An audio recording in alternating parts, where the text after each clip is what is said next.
what you need, a pioneer. Excitement in the search beguiles. Scan the shelves. It's quite a thrill. Pre-engineered goods to find.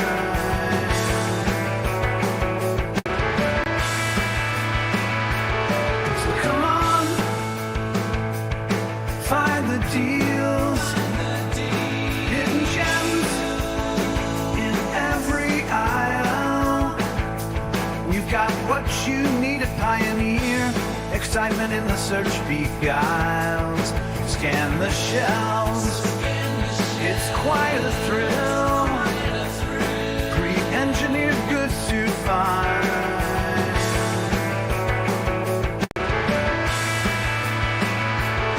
So come on, find the deals. Hidden gems in every aisle. We've got what you need, a pioneer. Excitement in the search beguiles. Scan the shelves. It's quite a thrill. Pre-engineered goods to find.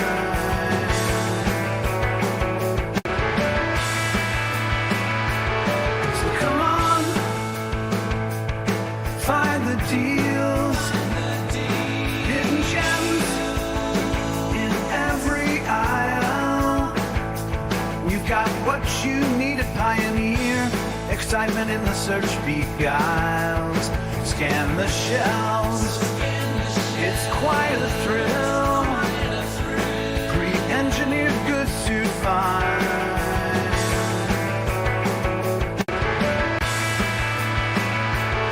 So come on, find the deals. Hidden gems in every aisle. We've got what you need, a pioneer. Excitement in the search beguiles. Scan the shelves.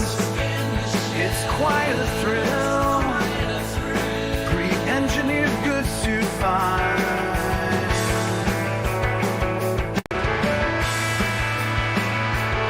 So come on, find the deals. Hidden gems in every aisle. We've got what you need, a pioneer. Excitement in the search beguiles. Scan the shelves. It's quite a thrill. Pre-engineered goods to find.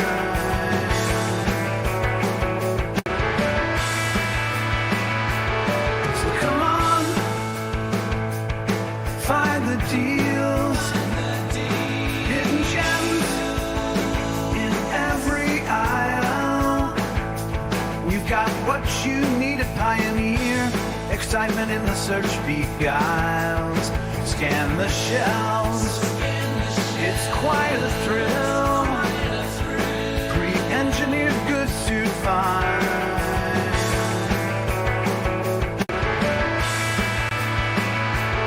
So come on, find the deals. Hidden gems in every aisle. We've got what you need, a pioneer. Excitement in the search beguiles. Scan the shelves. It's quite a thrill. Pre-engineered goods to find.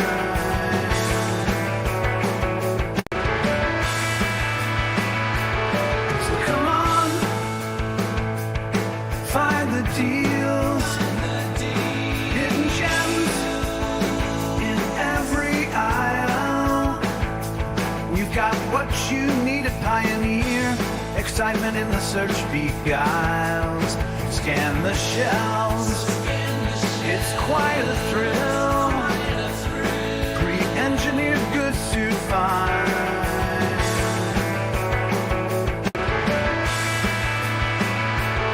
So come on,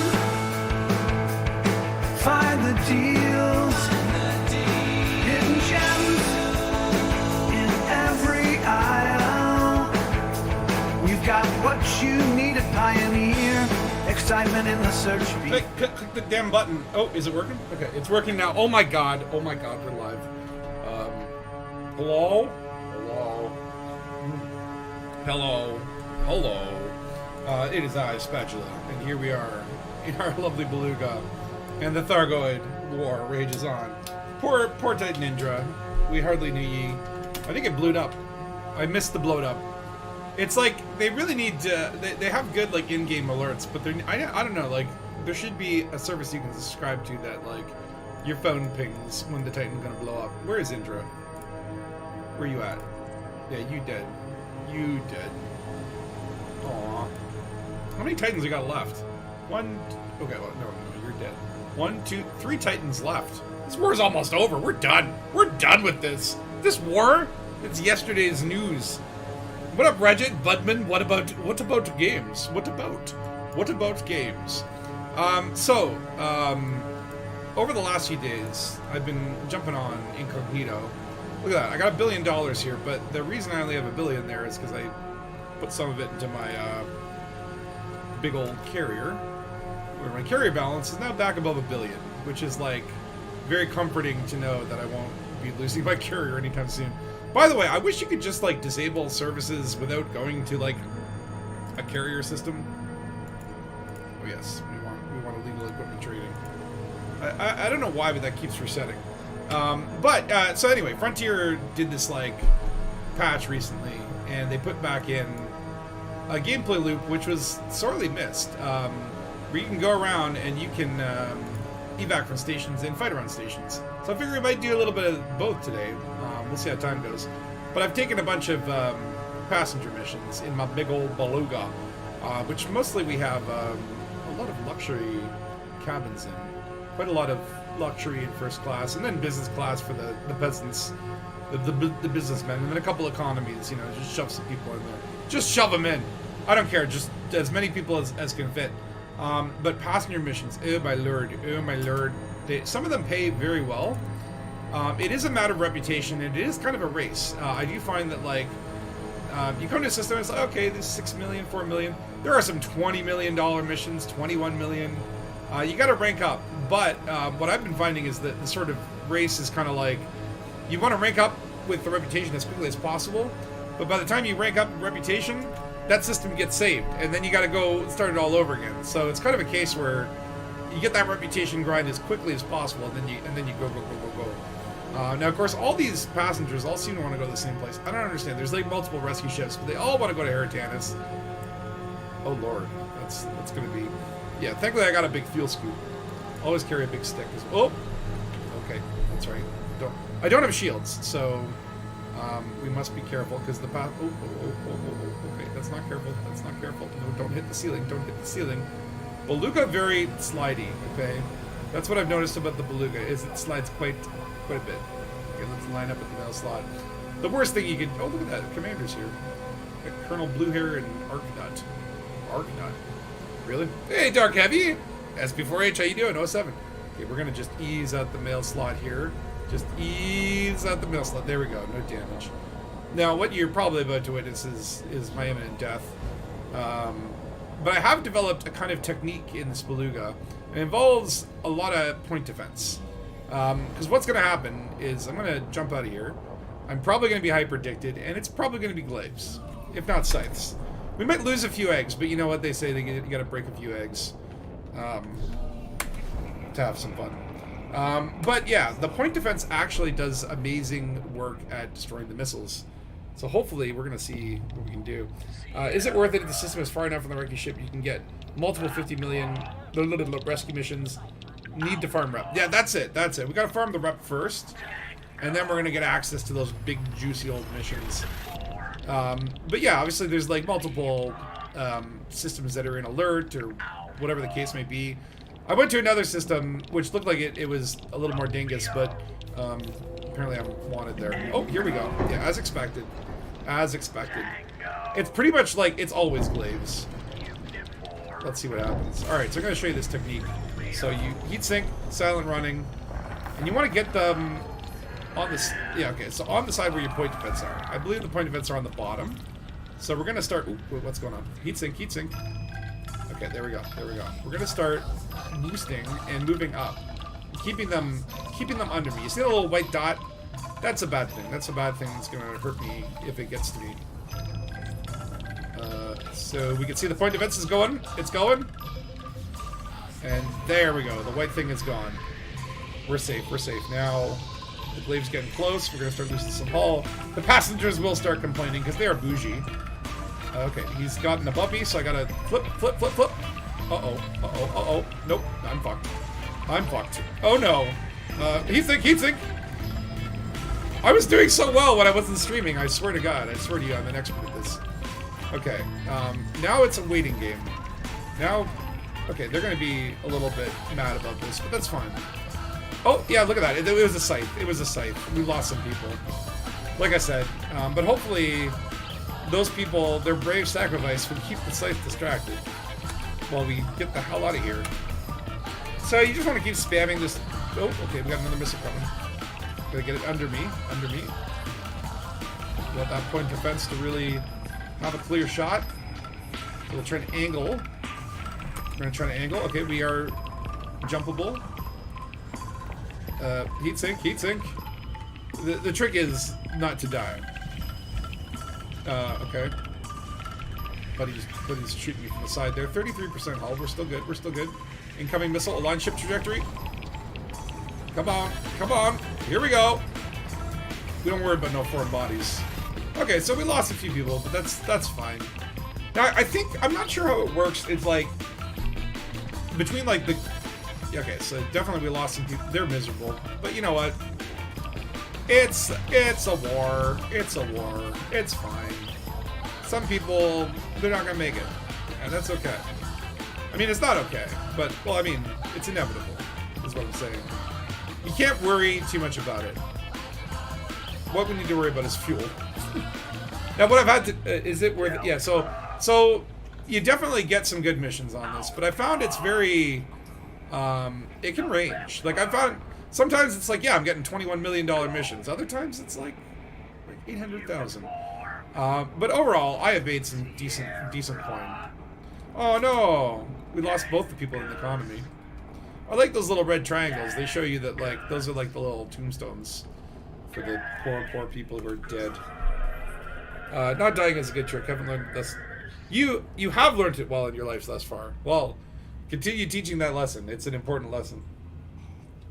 But oh my lord, this passenger mission, it's like once you get clear of the Thargoid hubba-lubba, it's really just a case of now just watch out for gankers.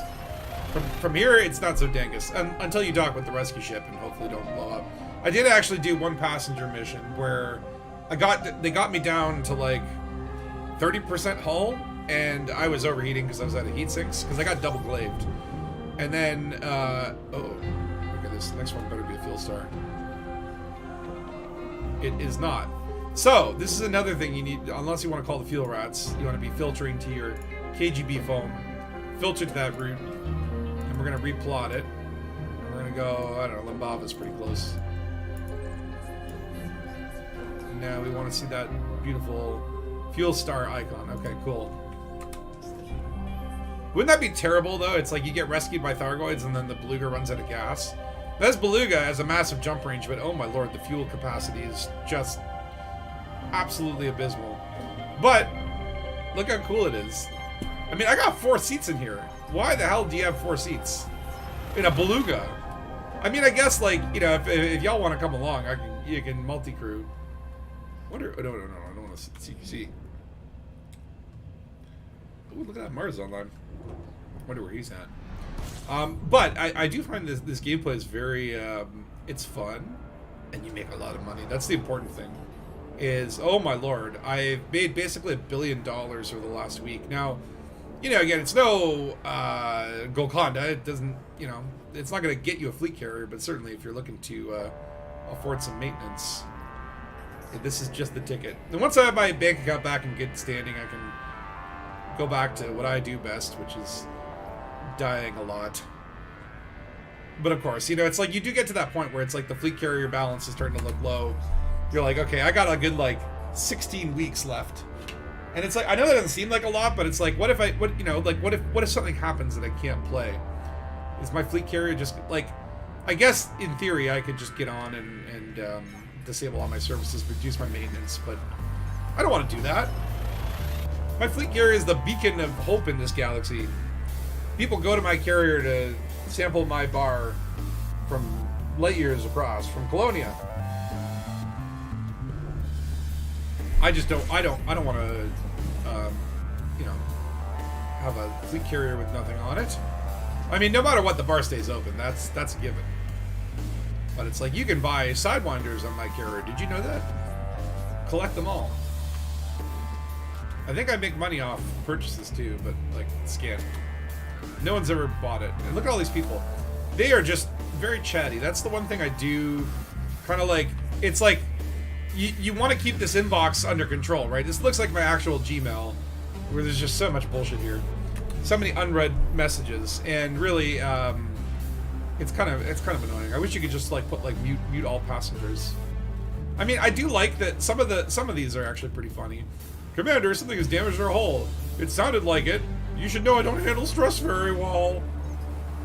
It's like, bud, like, it's the evacuation. I know you're luxury. I know you're bougie, but you know, this is war. This is war. Shit happens. But yes, the other thing this has been doing is actually helping my what do you call it? Like galactic rankings, reputation with the big boys. So I'm actually like 51% to post commander. Now it depends on, you got to find a system that has the right factions, but if you play your cards right, you can actually. Okay, hold on. It might be close enough now. Just switch over to realistic and make a play for it. Yes, we can. So that's not bad. It's like 4 jumps. So I mean, like compared to, we were doing like Sothis Sios, like Rapigo Mines runs a few streams ago. And it like, that really was not that great money. And this, my friends, this is the real ticket. Of course, once I get my bank account in good state, I would like to go back to the Thargoid conflict zones. Now, I do have about like 2 billion or so in saved combat bonds from the whole Thargoid war. I can't see it when I'm in jump because my computer doesn't like to work there. Just some of it does. But I've got like 2 point whatever billion saved up, but of course, like that is a little pot that keeps growing, and I do want to do some last minute power play with it and double that booty. Of course, like I should, you know what I should do is I should put an SEO on this thing. It can be saved, but without the necessary supply of champagne. Well, that's the important part. If I don't have the champagne on the carrier, then what's the point of having the carrier? I mean, sure, it holds your stuff for you, but if your stuff isn't champagne, you aren't living. And thankfully, this rescue ship isn't. You don't need an SEO to get to this rescue ship. Thankfully, all the planets I've found, there's no crappy like 500 light year away sea stars that I have to worry about. At least now. The SEO does have a better jump range though, but I don't have the materials to engineer right now. Now, one thing I did notice is, and it seems to depend, I guess, on maybe the economy of the system or something, but there is a difference in material rewards. Like, there was one system I was working on near Region, and I was getting a lot of materials that I didn't really need. I already had tons of them. And then that system dried up. I moved over to the next system, and all of a sudden I was getting cracked industrial firmware, that, you know, mangled, modified industrial doohickey whatsits. Well, all these wonderful things that I actually needed. So it seems that there are some pretty good material rewards in this as well. And sometimes you make good money and good materials, and really materials are time, and time is money. That's what they say. Alright, we're coming in on the rescue ship. Now we just gotta make sure that no one's pad blocking. Who died? Anaconda. Oh, it's search and rescue, whatever. Now, if you are really low on hull, like if you're at like 4% hull and you're really worried about smacking into this beluga, and you just like chill around the rescue ship, sometimes they will limp at your bum. You will get the free repairs, which is the one thing that AX pilots do that doesn't annoy the hell out of me. It's when they try and fuel transfer limp at you. Whoa, hold on, I'm coming in too fast. Slow the hell down, beluga! We got luxury passengers on here. They don't want me to rock the boat. And the beluga, docking the beluga is oh. Set her down. Set her down. Real gentle, like. Smack. Okay. We're good. And they're all happy. We finally arrived. Thank goodness. Set us down when you're ready, Commander. Some of these people, I look for the white eyebrows. Some of them, there's like a. I only wish all of us were here to see it, but I know you've done your best. Well, thank you. Thank you so much. I did do my best. Exterminate. What up, loot? Okay. How much money are we gonna make? Look at all this. So just from this first run, and this is gonna be my. You see, I focused mostly on reputation missions because we want. Ooh. No, reputation. Oh wait, we don't need reputation with them. Fuck. Should take the money. Always take the money. No, okay. These guys we do need reputation. See, look at that. That is a pretty big reduction, but the dividends will pay in the ends, my friend. It's all about the long game. Yeah, we want to get these guys to Allied. That'll unlock those sweet, sweet $20 million missions. Refined focus crystals. Do we need these? What are they? What are they for? I don't know. No, we don't need them. We'll take the money. Is it $9 million in biotech? Okay. I am like checking some of these because again, some of these are like grade 5 and they're pretty good. Biotech conductors. We don't need those. We'll take. Ooh. We should take the reputation. We still get a decent payout on reputation with these bigger missions. We're allied. Okay, we don't need to worry about that. Money. And what about these guys? Modified embedded firmware. I think that's one of the things we need. Hold on. Moody. Okay, it's probably data. I wish there was a search function here, really. Oh no, we don't need the embedded. We need the consumer from. Why is it so confusing? Alright, money it is. And then finally, these people. It's $2 million, but that'll fast track my reputation. And boom. All these people are now sitting here. Now sometimes what I find is actually, you gotta keep an eye out for these passengers. Sometimes they want to change the destination up, and it gets kind of lost in the spam of all the stupid things that they say. And if they have asked for a different destination and you haven't said, we ain't doing it, they can actually sneak it, like you'll forget them in your ship. So we're doing long mess. I don't know what Titan this is. What is this? Where's the Titan? Which one are you? Which one is this? Why didn't it give me the name? Kojiko. My favorite Titan. Seriously, I hope that is like, that's the, can we keep one? Because we don't, okay, like everyone assumes that after the Thargoid War is over and all the Titans have blown up, Frontier's just gonna like add more Titans. Because like the gameplay for Titans is awesome. But really, we don't know for sure. It's not been confirmed. Like Frontier hasn't come out and said like, oh yeah, don't worry about it. There'll be Titans until the end of time. And so I'm kind of, I think we should keep Kojiko. We need to talk with the AX, AXI and all the AX pilots. I mean, like, try to coordinate. The problem is, like, as soon as you want to coordinate something across the Elite Dangerous community, as soon as you put it out there and it's like, hey guys, let's do this, you know you're going to have a sect of players that's going to do the complete opposite just because they can. That's just how it works. So maybe we could try reverse psychology. Let's kill Kojiko.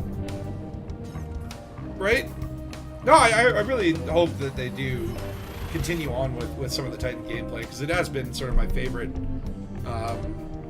thing they've added to Elite in a long time, especially the Spires.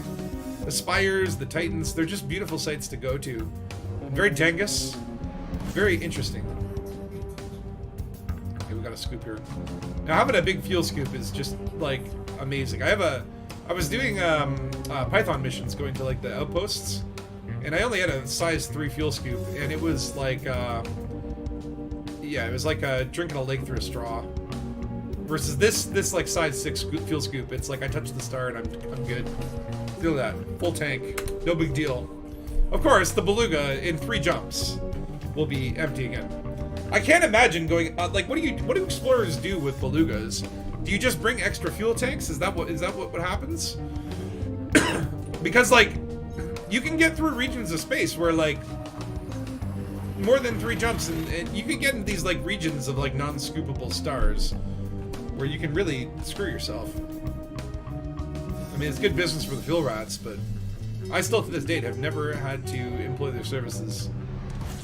That's kind of a shame because I think it's such a cool thing that they do, and I would love to experience it myself, but I'm not gonna like, you know, I'm not gonna go out of my way to intentionally lose fuel just to, you know, it's just like, I pay for this damn, you know, auto insurance, I'm gonna use it, damn it, and smash your car. Just to get the insurance. Let me jumps, 4 jumps from here, because it's about 6 jumps. I did find earlier, like literally, I went to a system just before the stream that was like closer to the dropship or whatever, and it looked like it was still in alert, and I literally arrived there, and I get interdicted, a bunch of scouts fuck with me, and then I get a message saying, oh yeah, this system's good now, we cleared it. Like 2 seconds after the scout screwed with me, and now it's like there's no missions there. It also turned out I was wanted somehow. I don't know what I did or why I did it. Probably for science. Okay, do I have a fuel star? Yes. That's something you have to check when you're not plotting the KGB foam routes. Although watch it be like fuel star is the sea star, 300,000 light years away. But man, this is good money. Like already, let's see. What is my bank account? Let's just keep track of this. 1,000,000,084. So let's see after a couple hours what we're gonna end up with. Let's write that down in our mind. I'm gonna forget that in like 2 minutes. Our rebuy cost is so pretty high in this beluga. But I mean, like if you think of it, it's like 1 passenger mission. I do know that what happens is if you get blown up by the glaives while trying to exit the system, it will spawn you right back at the thing, and you just restock on passenger missions. I've not yet determined if there's any actual consequences. Like, you know, do we get a reputation loss if everyone dies? I mean, no, it doesn't seem like it. Okay, hold on. I think we're like 2 jumps away. Okay, we're good. We're good. We're good. Okay, don't overheat now. Run away from the heat. Yeah, so the one time I got out of there, 30% hull, but I was overheating as hell, and I was out of fuel heat sinks. So I managed to escape from a double glaive, and I get into the next system, and the heat brings me down to 3%. So I decide, well, oh, the Dangabus is just 1 jump over. I'll go to the Dangabus, and I'll dock and repair before I bring these lovely people to their destination. I get to the Dangabus, and of course, that's where I realize I have a couple illegal passengers that don't like being scanned. And for some reason, some of the ships around the Dangabus decided to scan me. So I panicked, docked a little bit too quickly, and blew myself the hell up. It was like the most embarrassing thing that has ever happened to me. You'll probably see worse today, though. I should also be de-scanning. Why not? Let's get that UC data. I'll make an extra 60 grand. Alright, Lawmess is where we want to go. So odds are we will get hyperdicted on the way in and the way out. Superdictions, or whatever they call them, interdictions. I found that those are not always the case. It's a good day when we don't get interdicted. What up, Andrew Miller? Belugas and Orca seem to have relatively poor heat management versus Dolphin. Oh, the Beluga's literally the worst for heat management. It's like I had this thing before I kind of like respected or whatever. I was overheating on every single jump. Like right now, look at that, 76%. It's terrible, but it's got a big old bottom. All right, Katy Port, the only place we can pretty much land. We do have a contact here, Ratchet and Zontar the Great. Okay, Zontar the Great sounds like a ganker name, but we're not going to judge a book by its cover. Surprising for a VIP ship. Well, you got to think that maybe the reason its heat management is bad is because I got so many luxury cabins, and they're all like using their hair dryers and plasma screen TVs and all the electronics in there. So the ship has to work extra hard just to keep the temperature down, because those luxury passengers, they like it nice and cool and frosty. It's like a meat locker in there. All right. So far, oh shit. All right. We're gonna submit. We're gonna hope that it is not Okay, it's an interceptor. I can deal with that. We'll just start boosting. I'll heat sink so you can't see me. Silent running mode. The interceptors, unless they're a basilisk, are fairly like it's one of those things where it's like, oh, thank God it's an interceptor. It's a little bit of a weird thing, but uh-oh, he is mass disrupting me. Okay. I'm just gonna keep going, keep going, keep going. There we go. We're fine. We're fine. It's those damn pesky glaives. The glaives and the sights, they're so just mean. They're just mean. They're dicks. Interceptors, they're kind of big and slow, and they take a while to kind of get things together. It's like, oh, let's see what I intercepted here. Was it a human or a rock? Oh, looks like a human. Alright, I'll just walk casually over there. It's like the interceptors are kind of dumb. Now, what's really cool, though, is, and this system is in, I believe, like, alert. It's not in, like, chaos. There's another system over where it's in chaos, and the ground ports are actually on fire, and there's all this cool stuff going on. Unfortunately, I'm wanted there, and can't clear my bounty because the system services do not work. So maybe let's see if there's an interstellar factor here. If I can remember which damn faction I rubbed the wrong way. I wonder too if there's some sort of like, I wonder if there's like a little bit of a hack or something where you could use like prison barges to actually shorten the journey. Like kind of like go to a station, pick up passengers, shoot a couple times, turn yourself in, show up at a prison barge, and then kind of go there. Like I wonder if that would actually be a effective strategy. Using the legal system for evacuations. It's kind of like a very interesting use of the legal system.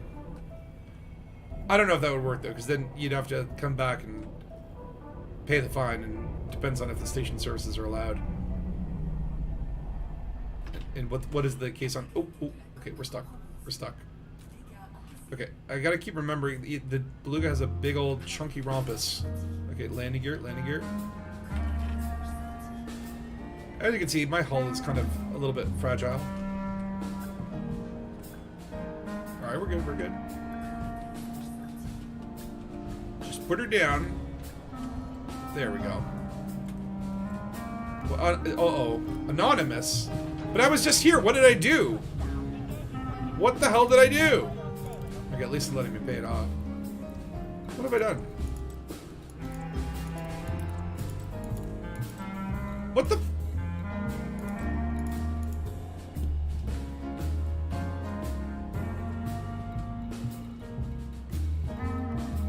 Is that? What did I get this for? Are you kidding me? So I can't repair? Uh-oh. Uh-oh. I can still take passenger missions, right? What did I do? I wasn't wanted here when I was here before. Hold on, hold on, hold on. I'm gonna try a little trick here. It's called relogging. I don't know how I keep accruing these bounties. It's a transport ship after all. We'll put an industrial cooler in a gigafactory on a limousine. Would not make sense. Well, I mean, it would make sense if you're transporting celebrity penguins. That would make a lot of sense. Actually, that would be... like, why haven't we had a celebrity penguin that travels around in a limo and goes to galas? It's already wearing a tuxedo. That's a great idea. That's gonna be... there we go. That's gonna be my new... I'm gonna start a business called Celebrity Penguins. The first thing we need is a penguin, and then we need to make him a celebrity. Okay, are you gonna let me... oh, thank God. Okay. What? I don't know. I don't know how I got this, but okay. Now you let me pay it off. Now we're good. Now we're good. Okay. Whew. Okay, I was worried there for a second. So I don't want to have to find a new place. Okay, so let's see. Personal... but... really? Nothing? Nothing? And all the mission... okay, that's a good one. Okay. Wait, what? What? Ship requires repair. What the... what? I guess they won't get on a beluga that's already damaged. They're like, no, this guy doesn't look like a good pilot. He's got too many dents in it. I mean, yeah, if your limo driver showed up and it's just like covered in okay, apparently. Maybe my passenger cabins are damaged. So as you can see, it's pretty crap. There are some good ones here, but you gotta be tight with the factions. So we'll just stick with the group ones. Now, the group ones seem to be like, they seem to pay better. Okay, so we're going with the ones that have like reputation. The ones that will give me the most clout. Okay, hey, we're gonna go with money.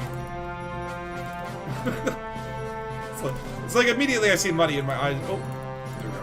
My eyes just like widen. Okay, we'll take rep.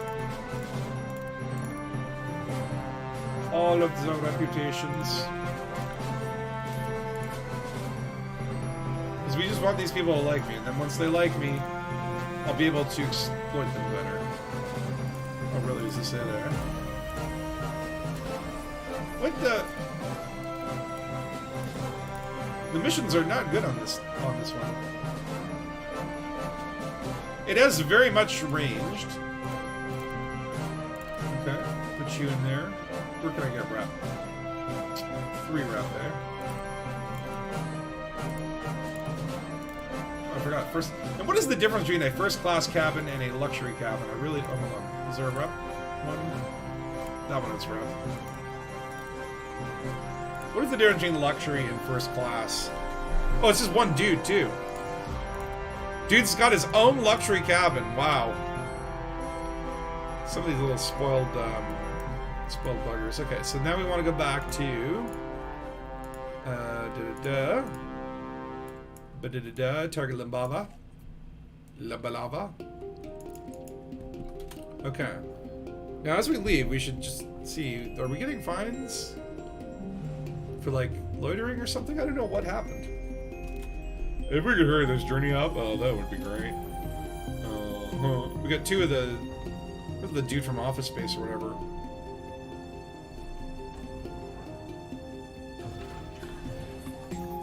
Alternative destination. That's not happening! No, you're going to the rescue ship like everyone else. You can get a taxi from there, but... It's called group missions. You ain't paying me enough. I wonder if you decline those, like, I mean, like, extra $40,000, that's not worth my time. What do you think I am, like a personal transport? We're trying to evacuate people in bulk here from the damn Thargoids. I wonder if the payouts are maybe better at the other place where I am wanted. Actually, there might be mercenary facilities on board the rescue ship. I'm gonna have to check that when I get there.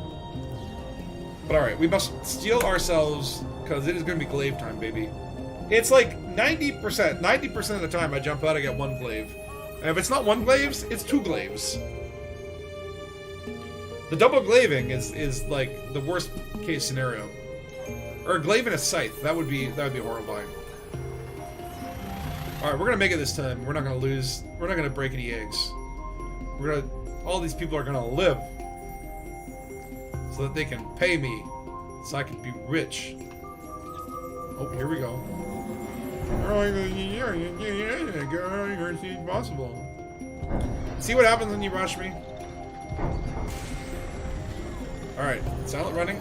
Heat sink. Let's see what we got here. Yeah, we got one. Okay, get him under. Want to get that white dot under so our point defense can go nuts. We're gonna boost, and I'm kind of holding the up key as we boost. You can see the little lines. We're gonna go that way. That way, it keeps that missile right in the line of fire. Yeah. Okay. Heatsink as well. I don't know if that does anything. I mean, it definitely reduces the accuracy. I don't know if it like actually helps in terms of other things. Just keep them under me. Right under my point defense. Okay, let's go. Here comes that missile that we don't like. Heatsink. Go. Uh-oh, it's spiraling. Oh, shit. Okay, evasive maneuvers. We're gonna go side to side. They're all getting pissed off because of hull damage. But really, they should be thanking me, because... You know, what were they gonna do, lying on that station anyway? Okay, we got another missile incoming. Let's get it under. Point defense, do your magic. While we spam the drive disabled. I wish there was a way to fix this. This is where I think like multi-crew would be really cool. Okay, reduce that heat, reduce that heat. Only have like what, one heat sink left? Keep them under you. Okay, here we go, baby. We're jumping, we're jumping. Don't let them missiles hit ya. Heat sink, heat sink, heat sink. Take off silent running, it's time. It's time to go, time to go, time to go. Let my people go! Uh-oh. Okay. So I pretty much timed it where it's like, it seems like the space between the bad missile is about the same time that it takes to jump. So it's kind of like if you take out one missile and then start jumping, by the time you're just about to jump, they'll be shooting a missile at you. But therefore, if you don't spam that drive disabled, like, you can really screw yourself. Now, how you guys doing? Not diverging or whatever. They're miserable. You can see their mood just decreasing. Unhappy. Well, you know what? Y'all should be happy because you're alive. We paid a lot of money for this luxury evac. And you don't even have any Perrier back here. They don't know about my secret champagne stash. That's on the carrier. But this is not a bad way to make money. Once we get that reputation up, the cash will start flowing like spice. I've really enjoyed. I haven't done a lot of passenger missions, and like getting back into that, it is better than trading. I like it better than trading. It has a little more personality, especially with the Thargoid stuff. I was thinking about trying to rescue people from the Titan, but I'm like, I think this pays better. I mean, that's probably more noble, but let's be honest. Nobility ain't gonna pay carrier upkeep, okay? What do you want? It's not good we're away from that terrifying place. Thank you for taking me to safety. I hope the journey doesn't take too long. Shut the hell up. I'm trying to fly here. Keep distracting me with your text messages. But I have to keep checking these because I want to make sure that no one's like, can you take me to another system? Because otherwise, it's happened a couple times where I've brought people back to, like I didn't realize like I just go to completed missions, cash them all in, I go back to the system with the Thargoids and realize I still have a business class group in there. They're like, why have you taken us back here? Because you didn't pay. Wouldn't that be terrible? Though it's like you bring them all the way to the rescue ship and it's like, they're like, oh, thank you. Oh, look at that. The card was declined. I'm sorry, I'm gonna have to take you back. Don't worry, once you can call your bank and you know, once those funds are available, we'll get you out of there all safe and sound. But that has happened to me. I've brought in passengers all the way back to where I saved them from. See, they just keep talking. We're away from the war zone now, right? Thank the stars. I'm beginning to think my time is up. You really... Oh, see. Yale Maldonado. They're very grateful. I appreciate that. I don't like the venue. We're like light years away, dude. Relax. They're all pissed off about the hull damage.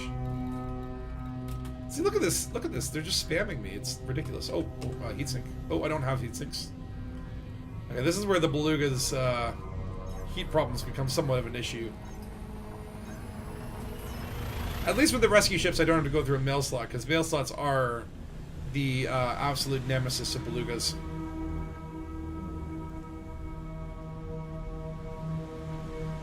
This is a pretty bright star. Yo! Calm down. What star is this? 50 Omega Tori A.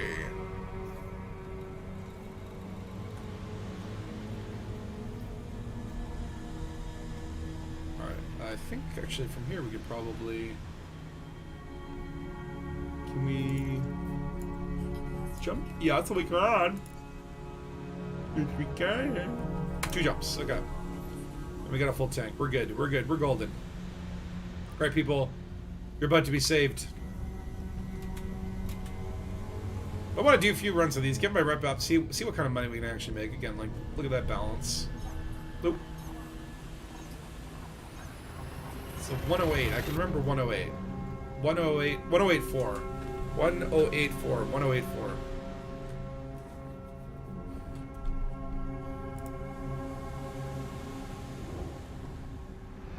But I am so glad that this content is back, especially the fights near the little outposts, where you can actually like dock and refuel and rearm without dying.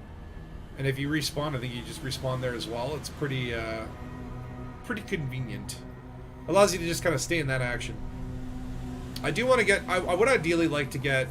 See, where is it here? 2.8 billion. So I'd like to get that to 4. If I can get that to 4. Then when I do the whole power play doubling trick, that'll give me 8 billion in the bank. So if I can make another 2 billion from passenger missions, that'll put me at a cool, 10 billion. I'll be a happy rich guy. Then I can buy that limousine and start that celebrity penguin business. What would be a good name? Okay.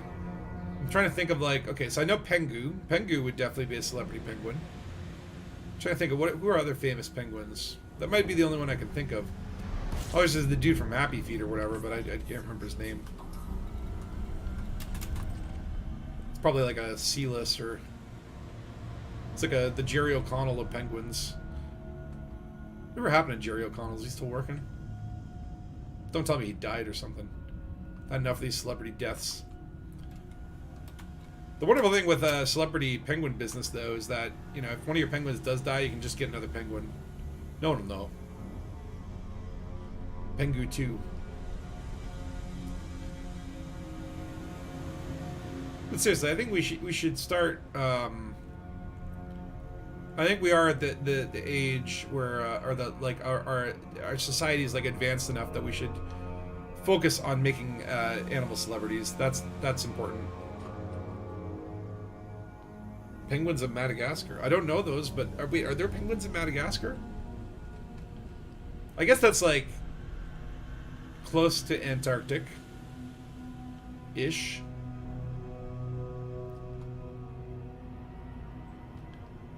I know March of the Penguins. It's 3 penguin movies that I am aware of. Or biggest penguin media empires. But penguins are kind of one of my favorite animals. They're so stupid and amazing. Alright. Coming on in. Let's get our pad. Look at that. Pad numero uno. Now, weirdly enough, it seems that all the missions are going to this mega ship, but I have not really encountered any pad blockers. That would happen a lot in the days of yore. Okay. Must focus. 28% hull. But this beluga is made of paper, so highly flammable paper. Gentle, gentle, gentle. Nope. There we go.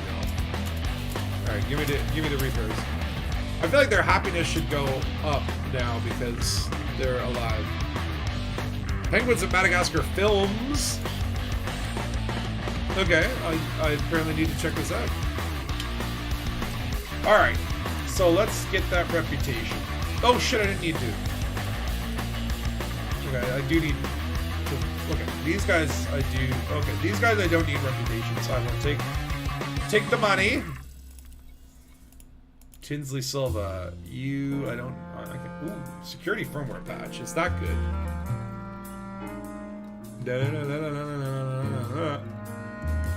Security firmware patch. I only have 14. I'm going to take those. That's a big hit, though, from 1 million to 88k, but... Thermic alloys. I'm telling you, some of these... I don't know if it's random based on the economy of the system or what it's based on, but... Thermic alloys. 33. Yeah, I'll take them. Because one thing is, I want to be engineering some new ships in the future. Don't need reputation here, so I don't know. I probably don't need those. Exquisite focus crystals. Don't need reputation here. Just take that money. Reputation here. Yes, yes, we will. Now you are my ally. Money. Okay, we're good. Let's take the money, take the money. And these guys we're allied with as well. Okay, pretty solid. What does that bring our balance to? 1107. That went up. I forgot the other number. It's like, there are 3 freaking rescue ships right here. What are they doing?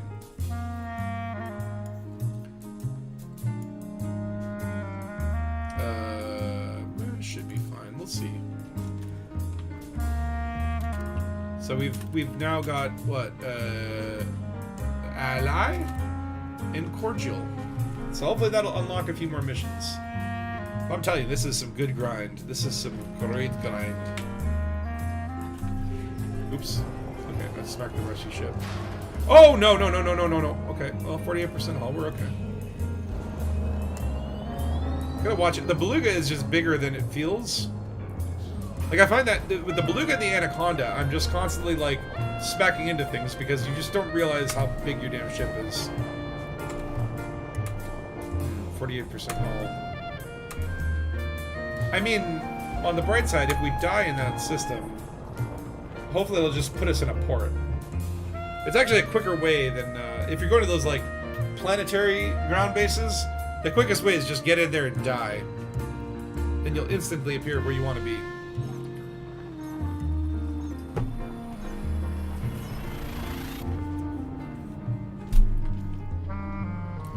I wish there were, just shorter trips, though. I really don't understand why they're all going to the one rescue mega ship. Like, that's like the intake center. I gotta soak up this fuel.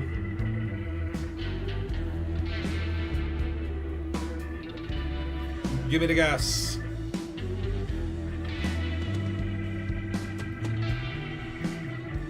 Can you imagine if cars worked on similar principles?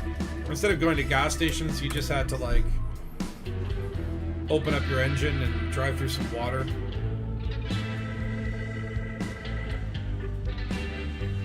It's technically what? I guess, like, we are still based on hydrogen fuel in this universe. So I wonder if that is a case where, like, that hydrogen fuel... Hold on, let me see here. Oh my god, there's a new Turgeon's Travels episode? Ooh. It might not be live yet, but maybe it is. I gotta check that out after. Oh, by the way, so I finished my short film, like the director's cut. So if you've been following for a while, you did a 48-hour film festival. Made a film in 48 hours, which means, like, on the Friday we wrote it, on the Saturday we shot it, and on the Sunday I nearly died while editing and trying to stay awake because I did not sleep during the whole process, other than like 2 1-hour involuntary naps. But yeah, so friggin' ended up winning the Special Effect Award, so it was an award-winning short film, which I was very happy about. And I was gonna put it online, but like, it's one of those things where I watched back. Oh my god, I had to watch it in theater with audiences twice. It went okay, everyone laughed, there was good reception to it. But I'm watching it and cringing because I'm just like, oh, if I had like another hour, I could have fixed that. Oh my god, that shot kills me. I should have picked a better take of that. Like, you know, it's like I can't look at the damn thing without just, you know, regretting the amount of time I had to edit. Do we have fuel star? Yes, we do. And so, yeah, basically, I didn't want to put it online until I had a chance to take, you know, kind of touch it up. I mean, maybe I'll put on my Patreon or something the original version for people who want to compare the before and after, because it's so fucking better now. Because I fixed all the problems. I even actually went and reshot, or like I did a reshoot and shot a new scene, re-recorded some voiceovers, did a ton of work on special effects. And so that is done now. Or at least, like, I've locked the cut. I've sent it to a couple people for feedback, and, you know, if anyone finds anything that I, you know, missed or whatever, I might go back and take another stab at it for minor stuff. But I'm pretty happy with the cut now. It's like I watched it a few times and I was like, I can't find anything else that I care enough about going back and fixing. So I'm pretty satisfied with what I've got. But maybe I'll show you guys the trailer. Let me do another run, and then maybe I'll show you guys the trailer. But I want to get it online within like the next week. Like I don't want to wait that long. It's done. I want to get it online, and then I can truly be finished with it, pack it all up on a hard drive, and then, you know, sort of work on the next project. I had a lot of fun making it. Definitely, oh my god, it benefited so much from the extra time to edit. It's like, there's such a difference between like making a film in a video game, which I do all the time, it's called Elite Dangus, and then just like actually like going out and writing a script and shooting and having actors and doing camera work, and it's such a different vibe, man. What up, Dead Star? And I hadn't done it in a while, so, you know, it was great to get back into it. It was an honor to get any kind of award for it. And yeah, no, it's like kind of a relief. I kind of did my last export, and I just felt this like wave of relief. Like it's over, photo. It's finally over. It's truly what it felt like. But it's good. I love the reshot. We like shot a new scene. It flows a lot better. The special effects don't piss me off anymore. The motion tracking's all curled up. There's still some like green screen matte issues, which I wasn't super happy with. Like it's so different when you have to light a green screen. And it's funny because for the reshoots, I actually didn't use we used actual like a professional green screen during the actual 48. And then when I did the reshoots, I didn't have access to that, so I just bought a green table. Oh, for fuck's sake! Really? Did this just dry up as soon as I got my reputation up? Are you serious? Now watch, there's gonna be no friggin' missions. Wait. So this is the problem with the passenger missions. It seems like I'm just too damn good, and all of a sudden the system's like clear of Thargoids. Even though it says it isn't. But seriously, is that no longer, does that mean there's gonna be no more passenger missions? I guess we're gonna find out. This happened to me twice in the last couple days. This is the third time. Where it's like, I do have a couple missions, I get my reputation up, and I'm like, alright, I'm ready for the big old juicy missions now. And then... Oh, no, we're good. We're not evacuating anymore. You did such a good job. Oh, I did too good of a job, damn it. And now it's like I wish I'd just taken the money instead of the reputation.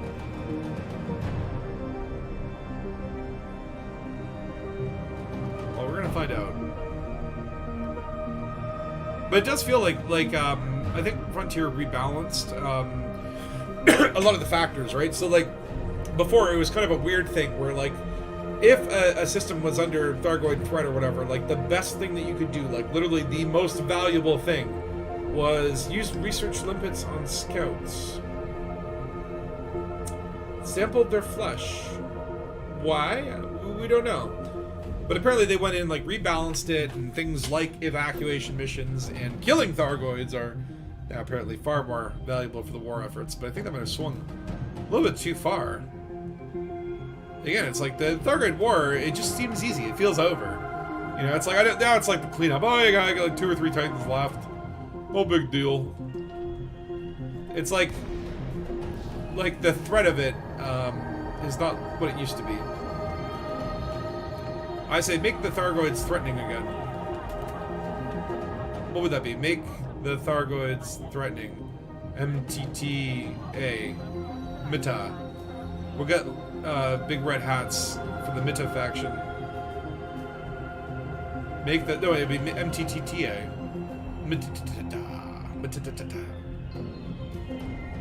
But seriously, it's like, it is... I think it's more... Okay. Whoa. The tail always gets caught. Because I like to twist and barrel roll for the mail slot. That's a bad habit.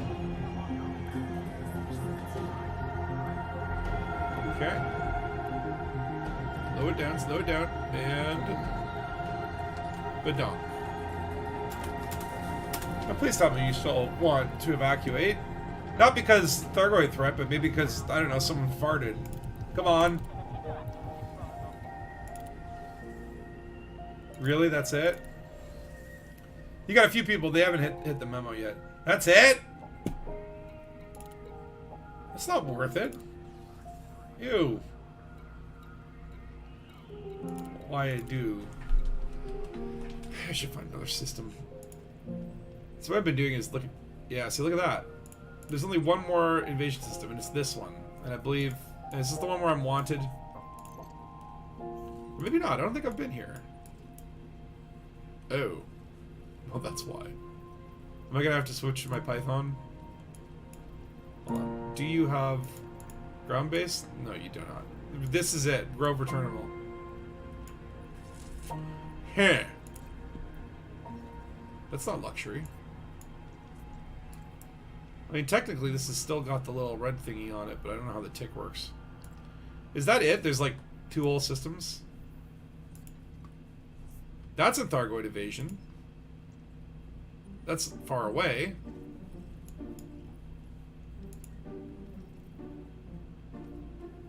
On alert? Under attack. Ooh. And I'm not wanted here.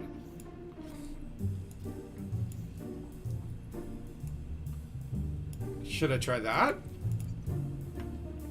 How many jumps would this be? 5 jumps. It's a whole other Titan, but that is actually... Where is the damn... Ooh, that's like... That could be even farther from the damn thing. So why is it not showing here? Ooh, there's also Thargoid alert. I wonder, are these systems also very good paying? Ooh, that one's very close to the mega ship. Maybe we should go there. The question is going to be, does it have... Okay, I'm going to have to use inward for this.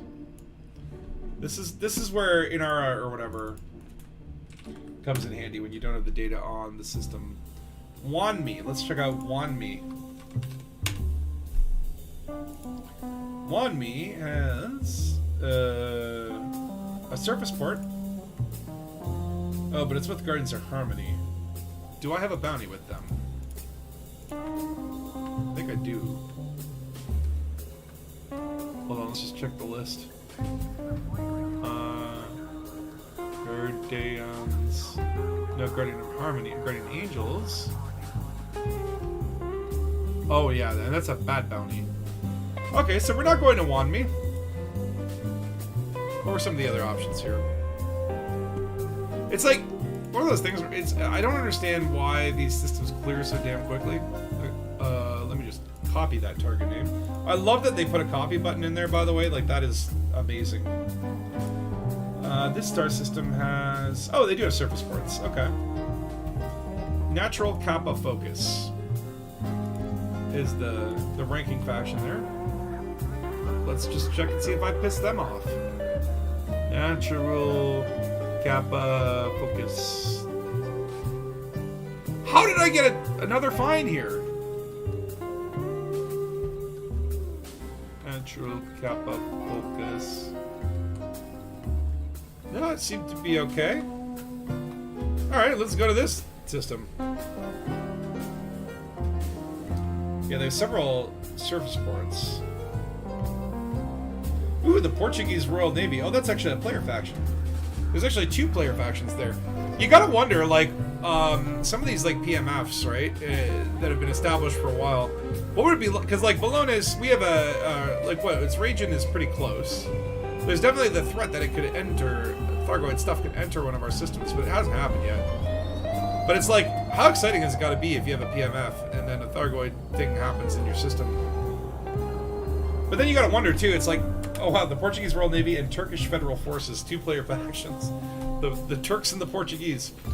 But, like, what about some of these factions that are, like, old and they haven't, like, logged in like, ages? Like, they're basically the languished factions of yesteryear.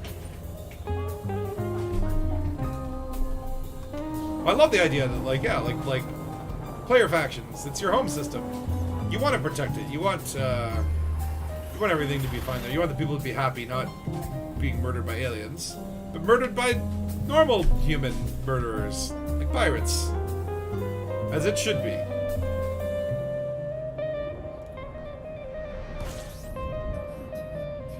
I hope I don't get a message saying like, oh yeah, this system's fine too.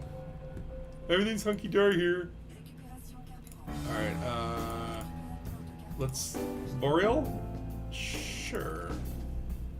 Hold on, are there any, on alert, on alert, on alert, on alert, on alert, on alert. Harrison Prison. Why is this one blue? Why are you blue?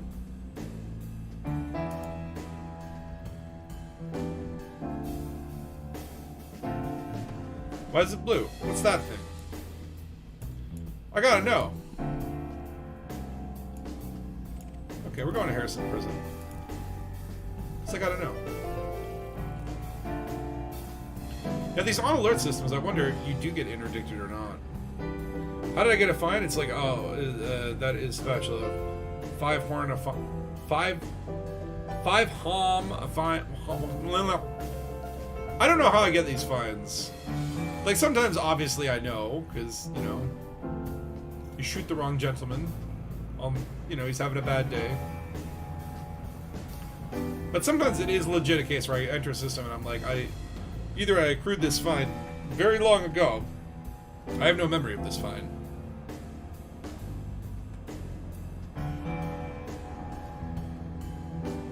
Probably closer to places, but I need to know why this is blue.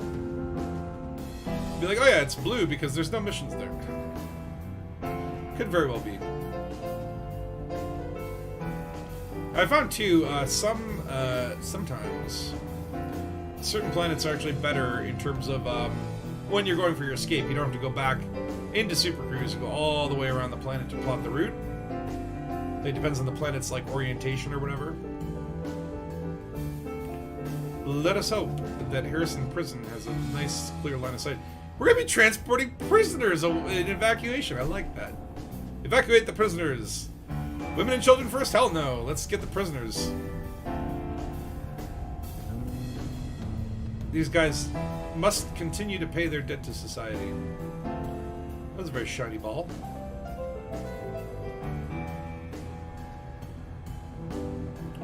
Don't come in too fast.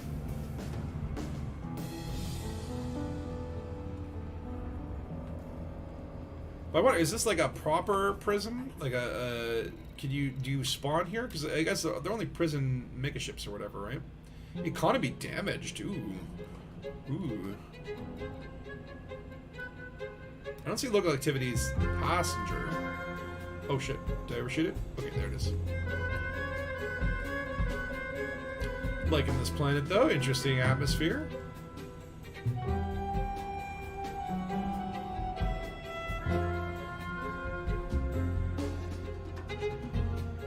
I love also that you can see these things from, like, space.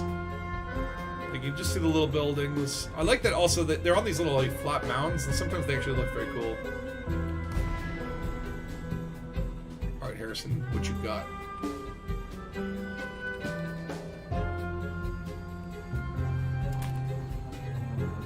Give me some docking. This would be a neat place to actually see Thargoids attacking. Don't scan me. Don't scan me. God damn it. I guess it's the prison, so they want to know. Is this guy coming for evac missions or conjugal visits? No crimes detected. You're free to go. Well, you didn't obviously look hard enough. Okay. We're gonna take it down nice and easy. Nice and easy. And then just hard and scrapey. I like the atmosphere here. Look at this sky. It's a nice sky. Alright. Who wants to go on a luxury prison barge? Please tell me everybody. Oh yeah, okay, we got missions. So, okay, I'm already allied with a couple factions here. That's good. Man, it's still not the greatest payouts. Like, there are, again, 21 million minimum cabin class business. Wait, what? I have tons of business. What? That didn't make sense. I've got all of the business. Is that the like, is there a bigger business class than size 6? Where is it? Yeah, I got tons of business.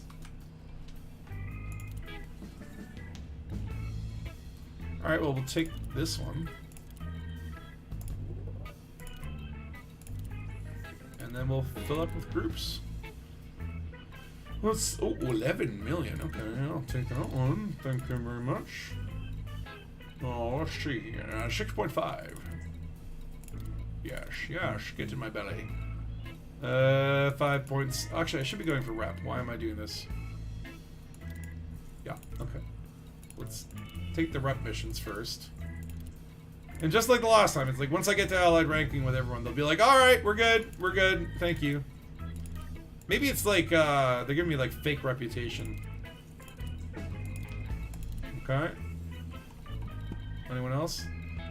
Okay, so getting some decent group. I feel like the, these group missions are based purely on like the volume of like how many people want it. Whereas these are the ones that can skyrocket because like, they're the rich people. Okay, you go luxury. And we can take one more group. Let's see. Kaylee Farmer or Darwin Clark. We'll go with Kaylee Farmer. Now that's the full beluga. Okay. And tell me. Wait, what? They don't want to go to... They want to go to... Whoa! Whoa! I've never had to go to a different place. That's kind of crazy. They want to go to Gira. I don't think I've ever been there before. Like, a mission that doesn't want to go to Haritanis? What? What is this?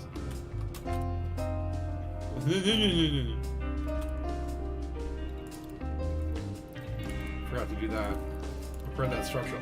Apparently, like that with that, so that like with the what do you call it? The structural thing. If your structural integrity goes too low, it actually affects the rate of damage you can receive. You're grinding to siege. You want to get top 50% for that big corrosion-resistant cargo rack. There's a... Oh yeah, I saw some funny video where it was like, Frontier decides to punish the Elite Dangerous community with a trade CG. I don't want to do trading. I mean, can you make money doing it? I'll do anything to make money. Ooh, look at this. We can do nice horizon jump. I like the Apo jumps. So yeah, this is actually a good place to go then. Because I don't need to go into space. I can just overheat right here on the planet. Oh my lord.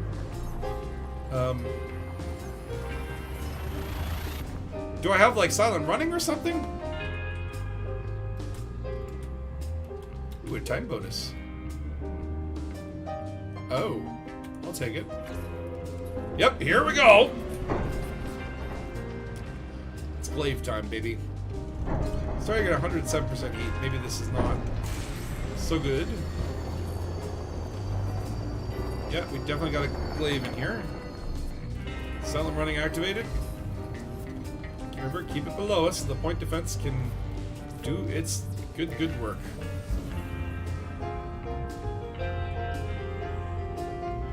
Doesn't seem to be doing anything. Okay, let's sing again. What do you want? I'm not even gonna read it. I'm not even gonna read it.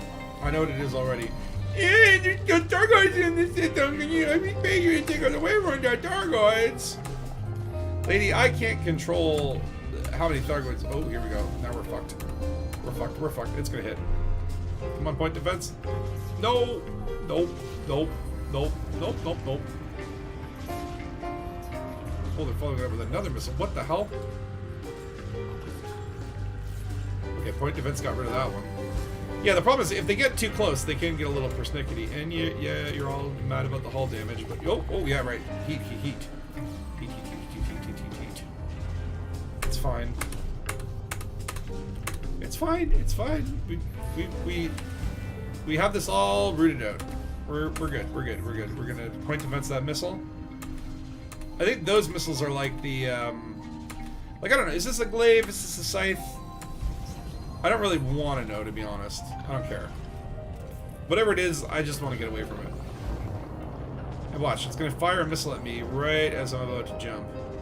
3, 2, 1, fire missile. There you go. See? It's like clockwork. CG station busy. I had to wait for a free padded orbit station. Don't do that often. So what's up with this CG? Is it really good?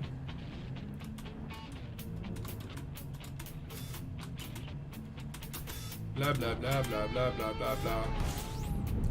Everybody's miserable. We're just taking a bunch of miserable luxury. Ooh. Ooh, I like that. Nice little binary. Well, trinary, I guess. Oh, I've seen a lot of things. Hold on.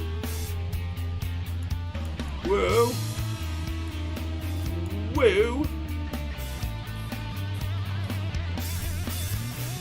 Where's the other stars? I guess they're over there. Cool system, bro. So what is this CG about? Like, is this like Winter's themed or whatever? Will it be in Galnet? Do they still use Galnet? Remember when they took like a huge break? A critical aid for Rhea disaster. What happened to Rhea?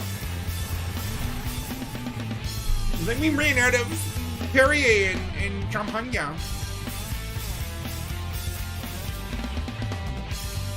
It does feel a little bit off-brand. It's like Thargoid War is going on, and then it's like that winter stuff. The winters felt like it was going to be a plot point, and then they didn't do anything with it. I guess maybe they're waiting for... It could reward a size 6 corrosive resisting cargo rack. That does seem pretty useful if you're doing like Thargoid grinds. I mean, to be honest, like you can just stack up a couple other ones. Wait, is size 6 not even available? Like, can you just get it? Can you not buy that?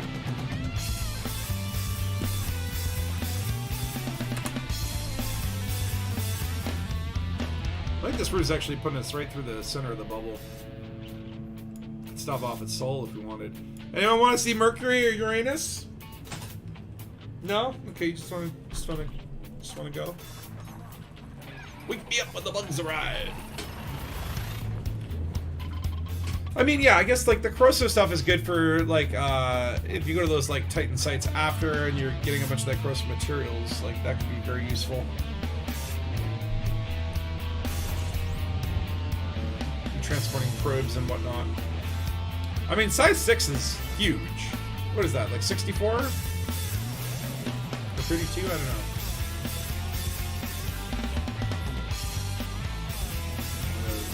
Slow down and scoop.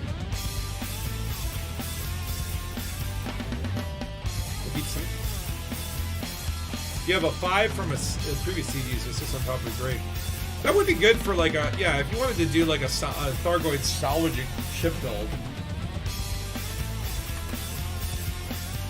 Though, you know, it's like when it comes to like the size 6 modules, like there's not that many, like the Beluga has a few, the Python has a few, but it's like, there's so many things I want to put in the size 6s. Like size 6 fuel scoop, hoo-hoo. If you don't want to wait for gas, that's amazing. Size 6 shields, like, you know what I mean? It's one of those things where I get that more is better, but it's like I'd rather take 2 size 4s for cargo than one big old shield generator, you know? I guess it all depends on what you're building. But it's like if I do a Frontier, it's like they'll be those will be available on Rescue Mega Ships a month after the CG. It's like the CGs, it's like I don't know, there has been some, like, I would love to get a list going of like what are the things that like Frontier has said, you know, like, oh yeah, you can only get this in a CG, and then they've come out, versus like ones that like people have from CGs. Like there are some like pre-engineered FSDs and whatnot that like you still can't get. Eventually everything comes to the technology broker, but there are certain things in the game like the Cobra Mark, I don't want to talk about the Cobra Mark 4, but like the Cobra Mark 4, there's a couple like pre-engineered modules that like you still can't get unless you did that CG.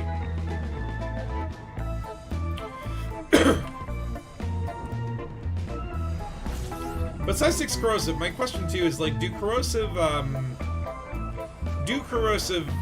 cargo bays have less capacity than their non-corrosive counterparts?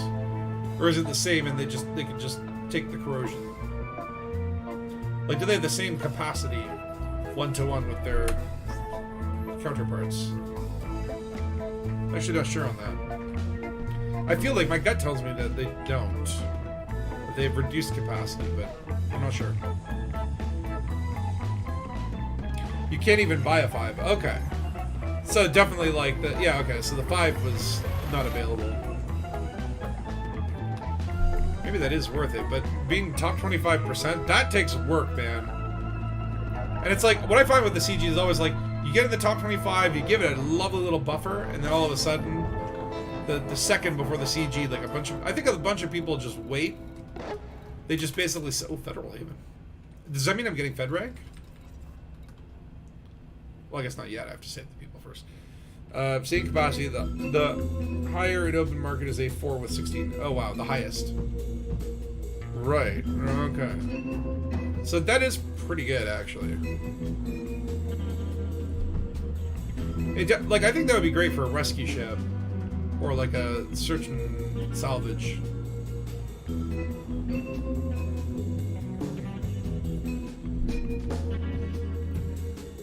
As far as I recall, corrosive equals regular capacity. Okay. So, I mean, it's just a better cargo rack. Like, why would you not want it?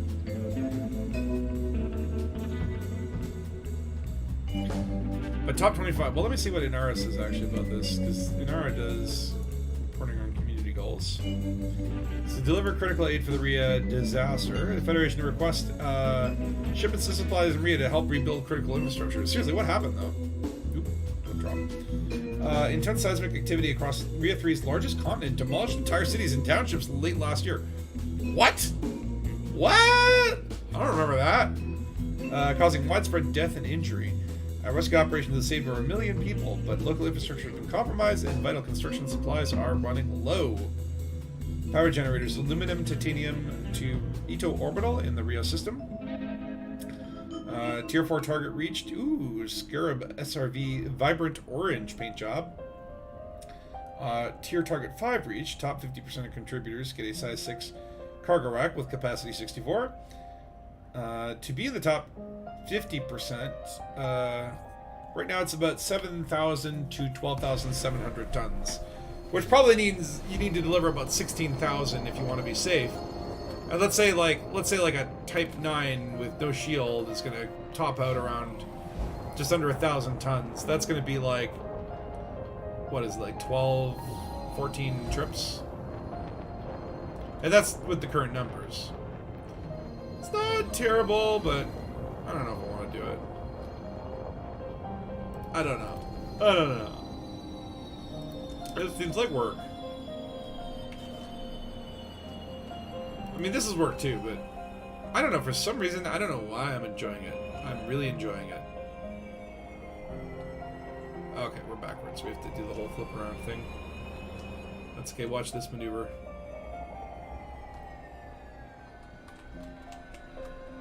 Yeah, that's right.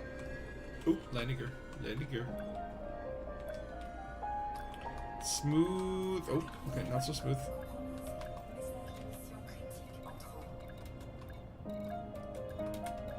Is anyone complaining about the hull damage? Not really. Not anymore. Like 28% hull is not much difference from 33%. Okay, that might have made a difference. Yep. We're here though. Just relax. Relax, dude. It's fine. You're alive. We didn't blow up. And wait, when they say illegal passengers, we did take them from a prison barge. Like, were there illegal people at the prison? Or is it just implying that these people are prisoners and thus legally questionable? I guess we'll go for reputation.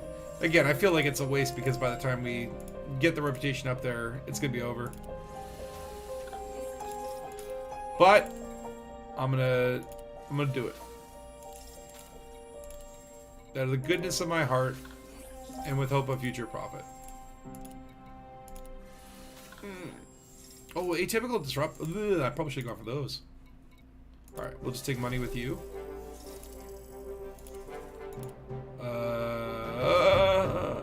Alright. I said I'd do it, we're doing it. At least we still get 4 million on that one.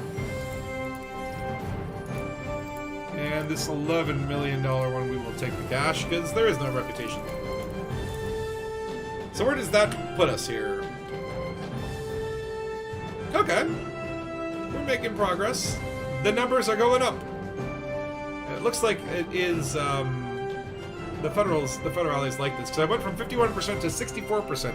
Oh my god, I could get my Corvette doing this, right? Did anyone from the rescue ship want to go back to the place? I forgot my wallet in the Thargoid system. Take me back. Wish I'll do this again. Now that I have the map, I can thankfully target right to where I want to go.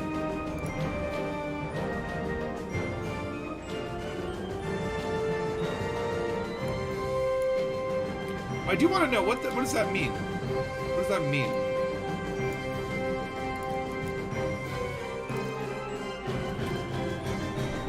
I don't know what the blueness means. Okay, we're friendly, we're cordial, we are cordial, and we are cordial. So that should unlock a few more missions. Let's do it. Give me the goods. Alright, we will blast off and make clearance of the rescue ship before we start turning around and pooping it. 6 jumps.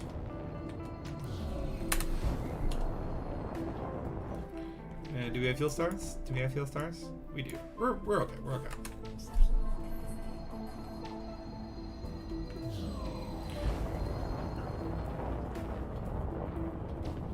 All right. Of course, the beluga's overheating and jumping. I mean, I did overcharge the power plant in theory. I probably could. Well, let me see here. What is the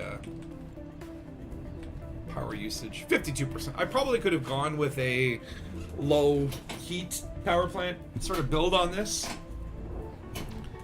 But the same token, you know, if I want to equip this with consumes a lot of electricity.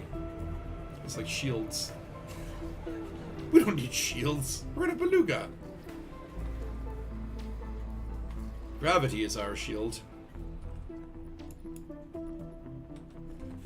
But yeah, this is better money, I think, per hour than the exobiology. Like, the exobiology has huge payouts. I made about, I want to say like 250, 300 million. But it took all day. Like, I literally did I watched Beverly Hills Cop 1, 2, and 3. And I mean, something else, like maybe like a bit of a TV show. And in that period of time, which took about, you know, like maybe about 7 or 8 hours, and I took breaks and all that stuff, but like in that period of time, made about 250 million. But it's like I've already made like, well, I guess I've only made like 40 million or something like that. These are slim pickings. The good missions are not there with me today. But I swear I was doing some of this yesterday, and I was finding like $21 million missions. Ended up making like 200 million in a day, or well, like 3 or 4 hours. And right now, money is the name of my game. But yeah, here in freaking Canada, we got an LCBO strike right now. If you don't know what the LCBO is, the Liquor Control Board of Ontario. It's a weird thing where, like, you go to this, you know, if you go to the United States, it's like you can go buy liquor from a Toys R Us, you know, a child store. You know, like they sell liquor everywhere in grocery stores, convenience stores. But in Canada, it's like the liquor laws vary per province or whatever. Like in Montreal or Quebec or whatever, I think you can buy liquor from convenience stores. That's only just starting in Ontario. For the longest time, we've had like the LCBO with the Liquor Control Board of Ontario, and then the beer store, which is a beer cartel, and that's the only 2 places you can buy booze outside of bars. But the LCBO has gone on strike. Like, so literally, like, there's like a liquor crisis right now. People can't get their drink on. But that is kind of changing. Like, there's now beer in grocery stores, which is like, it's weird. It's a weird feeling when you just, like, all my life, it's, you know, you go into a grocery store and you see like a whole aisle filled with beer. It's like, where, what? But I think it's a good thing. I think give people the beer everywhere. It's the one thing though, is like whenever I go to the States or whatever, and it's like you go to a gas station, it's like, I can buy alcohol here? This is crazy. see if we can...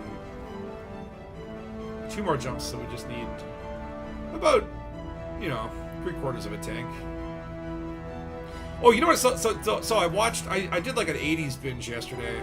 I watched 2 movies. The first... Actually, I think I watched 3, but like... the 2 movies I remember... Oh no, it was like I watched a bit of a show. So I watched first Maximum Overdrive with Emilio Estevez, and I forgot how much I fucking love that movie. The one where the planet is going through the trail of a comet, and all the trucks come to life and try to start killing people, and all the electronic, mechanical instruments. Fucking amazing movie. It's just so much fun to watch, you know, a bunch of people... My favorite part of the movie, which I totally forgot about, is where, like, the trucks are, like, circling this diner, and at some point or another, this military thing with a machine gun shows up, and a bulldozer, and then it spells out in Morse code, through its horn, one of you must come out and fuel us. And so they basically, like, start making the humans fuel the trucks. So, like, the humans are now the slaves at this diner, like, they're gas slaves or whatever, and they make them, like, fuel all the trucks. And I don't know why, but I found that intensely hilarious. So that was great. Yeah, Maximum Overdrive. I recommend, if you haven't watched it in a while, give that one another shot. It's a lot of fun. You're afraid... Healthy Ant. You're afraid of that movie when you were a kid? I mean, it's got definitely like a couple of the trucks actually, like, I don't know what it is, but there's like the first truck that, like, the guy who's like there with his newlywed wife or whatever, that truck, it's like very Southern America big ass tow truck. Like, it's scary. Yeah, the Willie Jeep with the machine gun mounted. That was kind of creepy. Though in my mind I'm like, wait. Like, how is this working? Like, how is it able to pull the trigger? Like, I don't think these things are mounted so that you can fire without a human. But okay, whatever. Suspend your disbelief. But holy crap, man. Like, that movie is so much fun, and it's so 80s. Fantastic. I loved it. And then I was like, okay, after that, and then something comes up with the recommended, and it was just like, it felt like the vibe had to continue. I ended up watching Bloodsport with Jean-Claude Van Damme, which I've probably seen like Bloodsport like 3 or 4 times. Not enough. Bloodsport is fucking fantastic. I mean, the fights in it are great, but for me, like, it's just like Jean-Claude Van Damme at his peak. And all these, like, crazy shots of him. The ending of it, oh my god, it's so great. 8 years old. Well, there was, like, okay, so, like, honestly, I think, like, yeah, watching Maximum Overdrive as a kid would be scary as fuck, because, like, you see kids get, like, run over by steamrollers. Like, that was another one that even impacted me as I was rewatching it. And I'm like, oh yeah, I forgot about the scene where, like, the vending machine just, like, kills the coach and, like, starts murdering kids with cans. And then the one kid's trying to get away on a bike, and his bike flips, and then a steamroller comes out of nowhere and, like, just crushes him. And they had, like, a dummy under there, and it goes like you can basically see the steamroller go right up until the skull before it cuts. And it was, like, kind of disturbing. Like, even now, and it's like, you know, it's a movie and whatever, but, like, yeah, I think, like, seeing that as a kid, that definitely would leave some lasting impressions. Because it's like, a lot of movies don't have the balls to kill kids. Like, when horror movies kill kids, I think it's very effective. It's very awesome. And I don't want you to get the wrong idea here. I'm not saying, like, kids should be murdered. I'm saying in movies, in horror movies, you want to create that sense of dread and that sense that anything can happen. And it's like, man, when a kid dies in a movie, it's so rare that it's, like, very impactful. Like My Girl. Although that's not really a horror movie. Although I guess it is. JCVD is great. Many NAF movies I love. I love the worst movies are the greatest ones. Double Team with fucking Dennis Rodman. Oh my god. And Time Cop and friggin' what was the other one I like?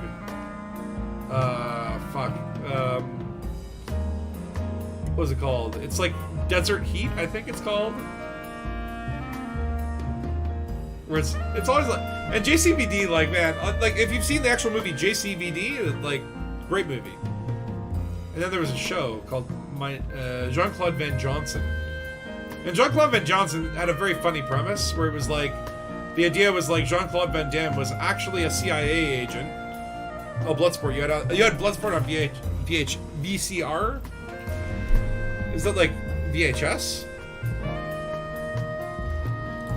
I should get Bloodsport on VHS. I have a TV with a VHS player.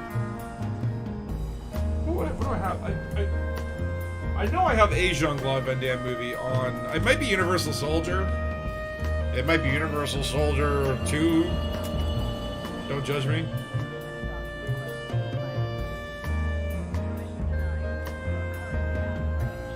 Oh yeah, VHS would go into the VCR. God. Where's my head at today? Yeah, Time Cop's great. I mean, it's not a Jean-Claude Van Damme movie if he doesn't do the damn splits, though. Oh, you had Maximum Overdrive on VHS. I would love that on VHS, too. And, like, I've actually bought VHS movies on Amazon. Though I prefer to kind of find them. Like, there's some, like, there's a local bookstore called BMV here. And they do, like, trade-ins and stuff like that, so you can bring them your old DVDs. They'll pay you, like, $1 or something. And then they resell them. And they do have a very small collection of VHS movies. And I like going and browsing and, like, finding the VHSs there. It's like when you buy them on Amazon, it feels like cheating. It's the same thing for me, like comic books and VHSs and vinyls.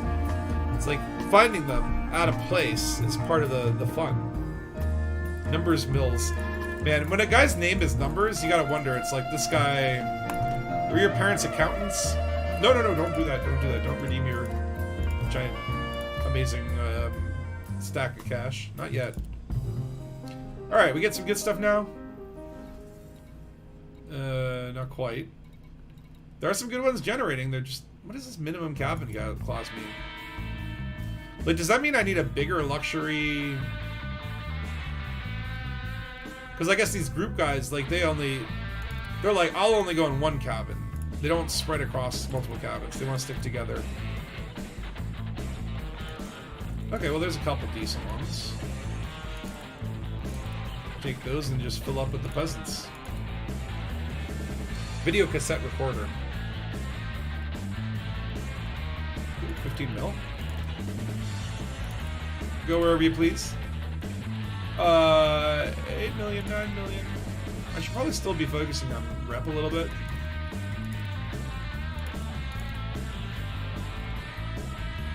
Slim pickings now. Just get in there. Okay, we still got a couple cabins. Okay, and we'll do a couple reppy guys. The life of luxury. I do love it where they're like, yeah, I'll only be evacuated in luxury. It's like, my life is not worth my reputation.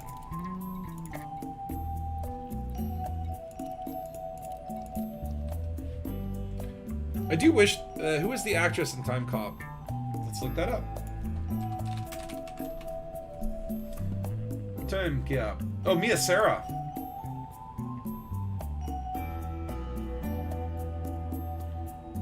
And she was in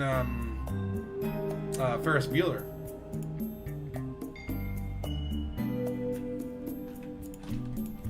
But yeah, man, I like honestly like watching it, and it's like I wish they still made 80s movies. I know that's a stupid thing to say, but like I mean, it doesn't make any sense. Is what I mean is like you can't obviously make. I mean, again, there are movies that they make that are like nostalgic to the 80s, but like they're nostalgic to the 80s. They're not like 80s movies. You can't make 80s movies anymore because it's not the 80s. I mean, I guess maybe when we get to 2080, I probably won't make it that far.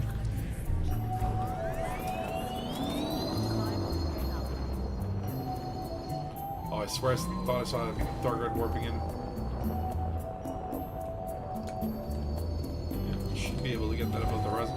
As you can see, the planet's moved a little bit, so now it's a little bit... I have to go a little bit higher.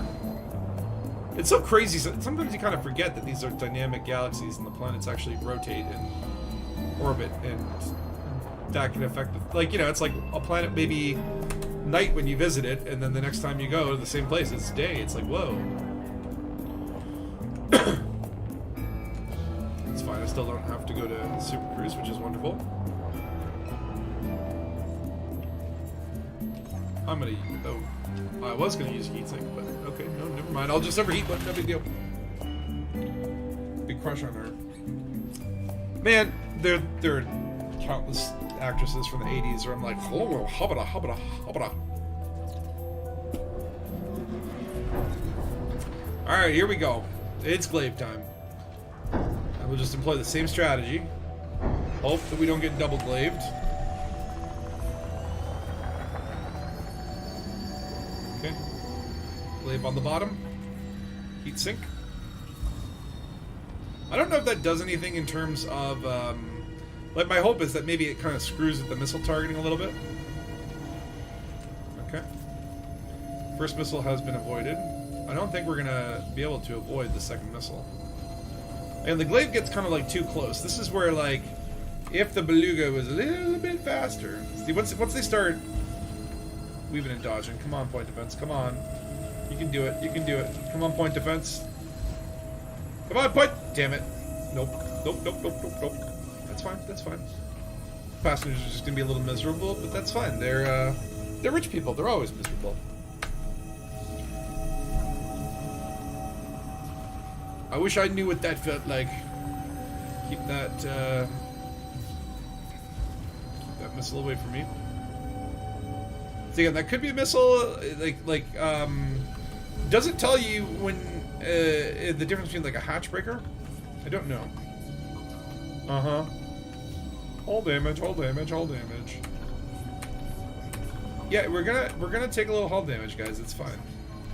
Okay, we can start moving. Okay. Heatsink. Alright, point defense is working. Take off silent running. Uh-oh. Uh-oh. Come on, point defense. Come on, point defense. Oh, go, go, go, go, go. Go, go, go. Go, go, go, go, go, go, go, go! Oh my lord, that was close. Okay. As you can see, so like, I've only got 3 on the bottom. Actually, I wonder if I could reposition that last point defense to also be on the bottom. But it is really like, I never really thought about how valuable point defense is. Like, I would love to engineer it so that it has more capacity. Like, 12 seems very low before it has to reload, but c'est la vie. Oh, there you go, 27% hull.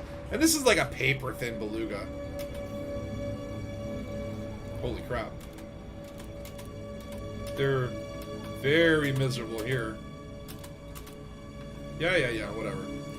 Now I'm thinking, it's so dumb for trashing that VHS player and a couple of Walkmans. Man, yeah, so I have a VHS player built into my TV.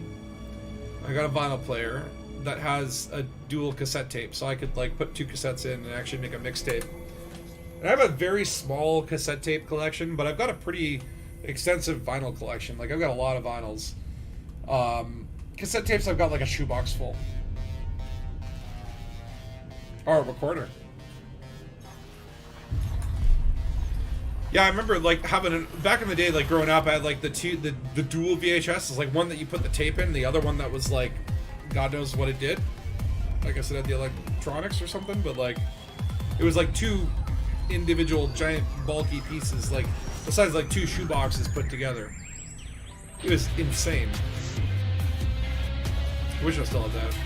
I actually do still have a video camera from the 80s that like takes VHS tapes, and it.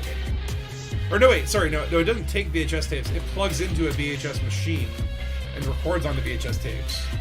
So it's like, you gotta wonder, it's like, what would you have to do? Like, well, you'd have to strap a VHS tape machine to your back, hook it up to a battery or something.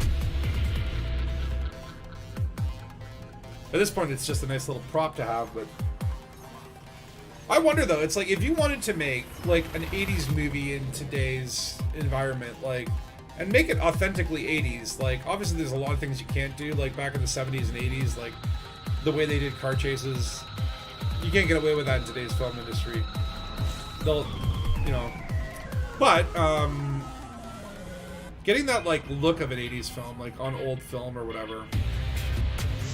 Like, I mean, technically you can still buy film, but I think it's like, it's down to like, there's like 2 places that still make film stock in the world. Like, it's insanely hard to get. Well, not insanely hard to get, but expensive. It's one of those things where you'd really have to have a reason for it, as opposed to just like using a DSLR or whatever. All the cool kids these days use their DSLRs. And I mean, I get it. You know, it's like digital It's easier to work with. You know, like, I mean, I think there's some romanticism about, like, cutting film and, like, the old ways of doing it. I've never made anything on film myself. I've been digital since, like, the first films I ever made were on High 8, and then, which was, like, a tape, and then mini DV for the longest time. And actually, this film that I just did recently, we shot it on 4K, I guess, which I've never done that before. That was neat. I'm not a big, like, I don't like HD all that much. I mean, HD is about as high as I can go. You get to 4K, like, it's too much detail, too sharp. Yeah. put some fuzz on it, grunge it up. Like, when I watch those old VHS movies, like, I watched, what was the last one? I watched, like, Mad Max and Apollo 13 on my VHS. And I was like, man, like, there's a warmth and a, like, the degradation is nice to me. Like, it has a nice, comforting feeling. Versus, like, if I go to a friend's house and see their giant plasma TV and they're watching some modern shit, and it's like, I can't, no, you get used to it, I don't want to get used to this. It's too much. I want to see fuzzy lines, weird audio warps. Like, that's how I'll roll. What do you want? Oh, now you're happy. Now you appreciate what I do. Like, I'd like to see any of you rich jerks try and fly a beluga like I fly it. Okay? You don't know what real beluga's all about. So what am I at now? So 1129. I think it was like 108 or something like that. So so with this run, I'll probably come in close to like 150 million, which is not bad because it's been an hour 47. I need to take a pie break after this run. Then maybe I'll show you guys the trailer for the movie,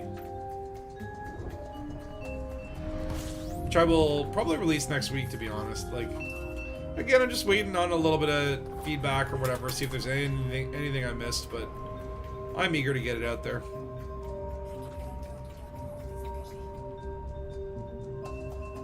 It's been, like, we shot it in, what was it, the May 2-4 weekend. You play ED in 4K on a 55-inch TV, oh my lord. I mean, for Elite Dangerous, I will make the exception, because, like, that's different. Like, I'm talking about, like, watching movies, like, something where it's passive, you know what I mean? Like, with Elite, you're, like immersive and, like, into it, so I don't think it's, like, bad. Make the film with Betamax, they'll go viral just because the idea of technology. That would be kind of cool, though, is to, like, distribute the film on Betamax and, like, no one can play it, but, like, people would be very curious about it. It's, like, only available on Betamax. You could probably get, like, if there's anyone that, like, still sells Betamax machines, you could probably work with them, get a sponsorship or something, right? It's like, listen, people are going to watch this movie. The only way they can is they buy one of your Betamax players. You dig?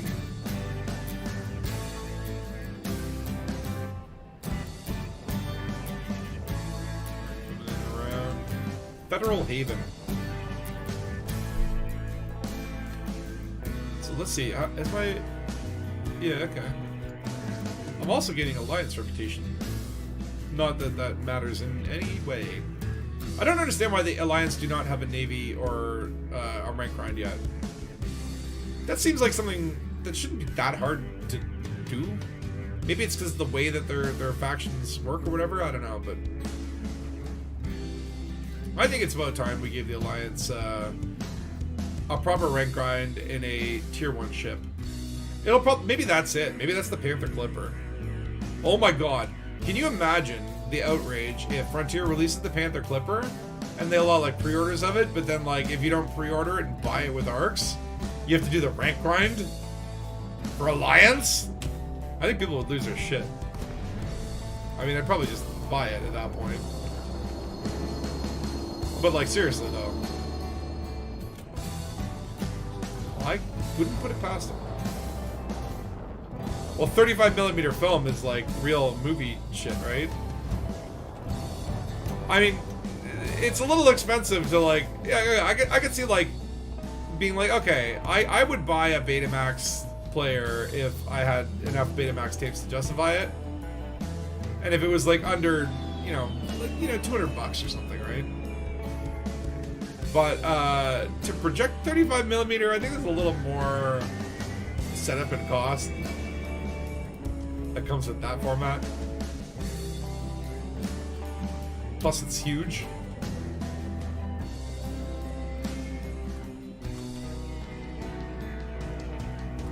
Okay. Now, don't blow up on landing. Easy does it. Easy. Easy. Straighten it out. Over the port, little the starboard. Oh, shit. Which one's starboard? Which one's port? I don't know. Set her down nice and gentle there. Now let's get these ruffians off my ship.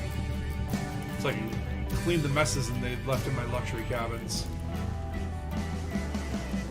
For some reason, I read that as execute in Havana Campbell's party. I guess we'll go for a wrap.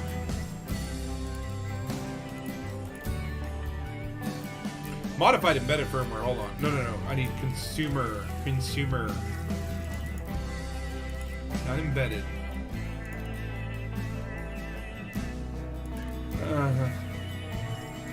I wonder if you take reputation, does that help with? Does that boost your alliance rep as well? Like, does it boost the faction rep only, or like the over superpower rep as well? I still get 5 million. It's still pretty good.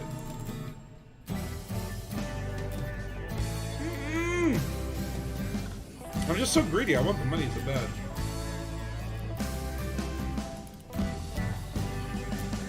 But I also want to unlock all the lovely things.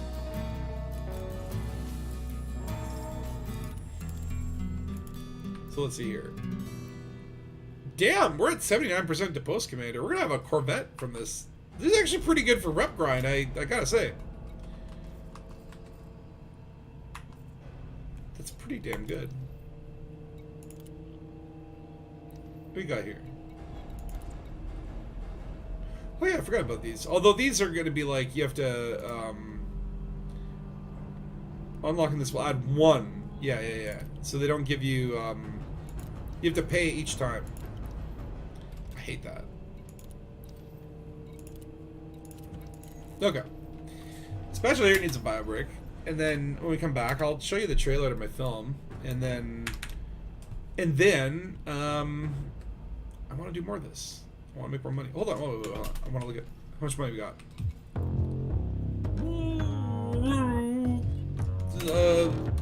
A lot. It's nice to be a billionaire again. A nice view of this. There we go. I want to have the most beautiful bio break possible. Alright, let me get the bio break on. Watch your kidneys, and I'll be back in 5.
Alright, me gusta. Voy a break over. Alright, let me show you. Hold on. So many clickities. How do I do this? How many kidneys are you? You have 3? What? G3 kidney. Engineered kidney. Okay, how do I do this? I guess, can I do this? Hold on. Shh, don't play. Don't play. Don't play.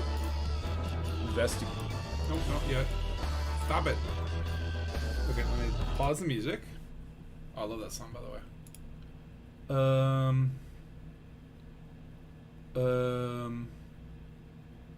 Is it this? No. It would be this. Okay, is this gonna work? Why you no worky? Oh, this. Aha! Okay. Let me show you the trailer. This is a exclusive sneak peek. The trailer for my 48 film called Murder on Mega Station 48. Director's Cut 2024. Without further ado. Investigation. That's what I used to do. Until Controller Corp threw my reputation out an airlock. Steve Controller has passed away. Good afternoon, Detective. Apologies, no one is here to greet you. The entire station is in lockdown. Now, how's something like that even possible? Unknown. No witness, no motives, no clues. For all I know, the CEO could have thrown himself out the airlock. Am I a suspect? Somebody had to be there.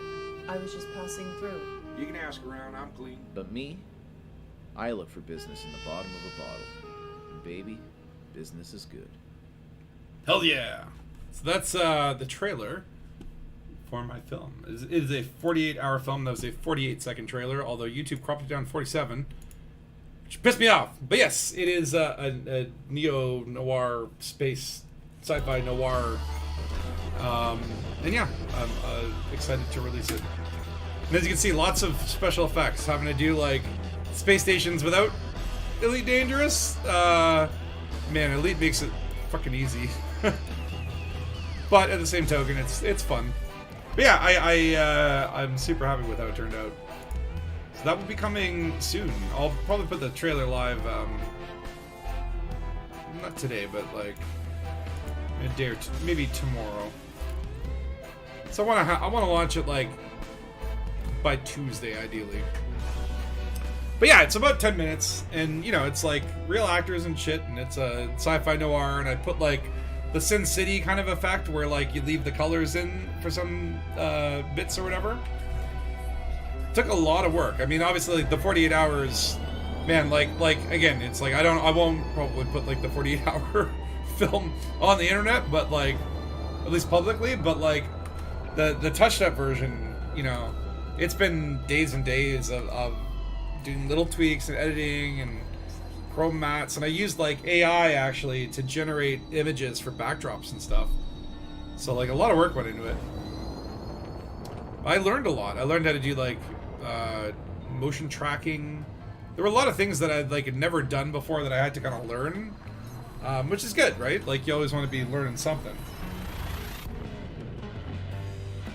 But you know, there's not much left that I need to learn. I'll tell you, I've learned all of the things at this point, all the tricks. But you know, it's like every time I've ever made a film, you just learn so much.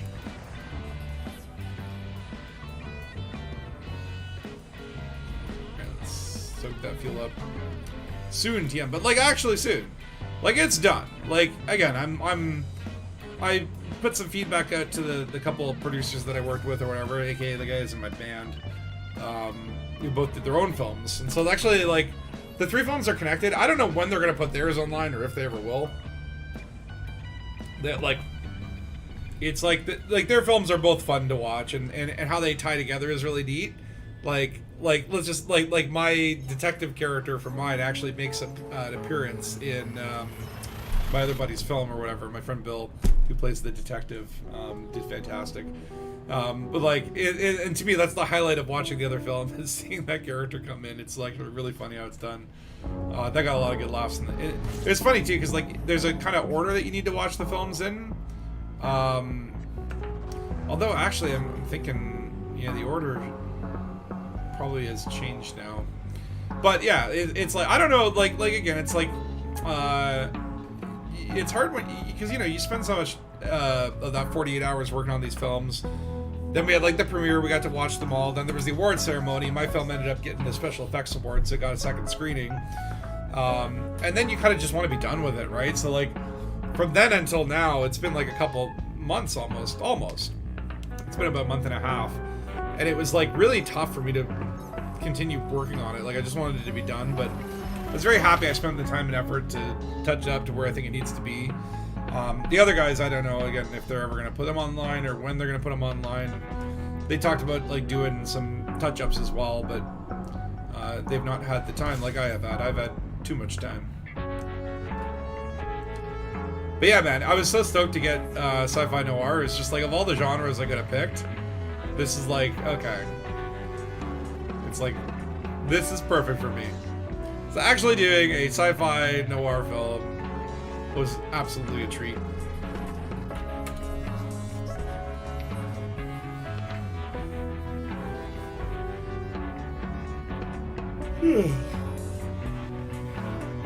Probably stream for another hour and then I gotta start doing some stuff. I didn't eat breakfast this morning. I punished myself for late night popcorn.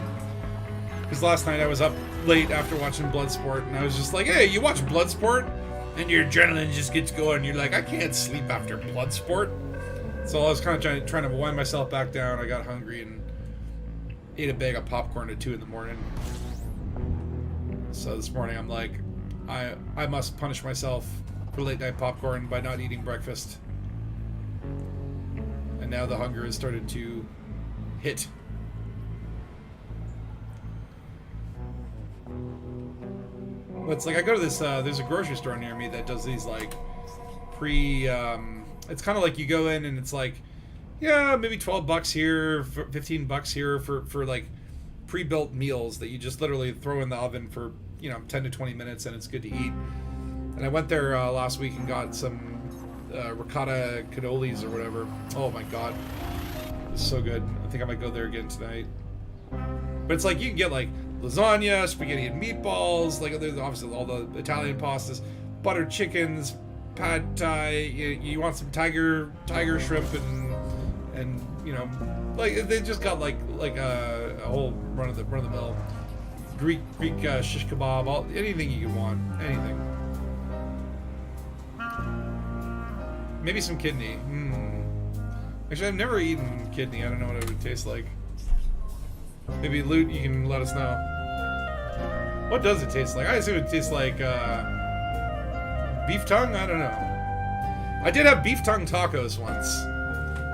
Yeah, it was weird. Actually, someone recently asked me, and I think I talked about this last year, they asked me, like, what's the weirdest thing you've ever eaten? And I struggled to really think about it. I'm not like I don't go out of my way to, like, try weird foods. I probably should. I think maybe the weirdest thing I would say is, like, beef tongue tacos. And I don't think, like, it wasn't that great. I don't think I'd go for it. I would just prefer, like, a carne asada. But definitely, one of my friends or whatever was just like, she was talking about, oh god, she went eating so many weird things all around the world. It's lovely, not too human. Tastes like chicken. I like chicken. Actually, I've been through like a fried chicken binge in the last couple months, where it's just like I have like strong cravings for fried chicken, especially the Nashville spicy variety. Actually, maybe that's what I'm gonna eat tonight, fried chicken. And it's like, I've always liked it, but like strong cravings. Like pregnant woman cravings. No, I'm not pregnant.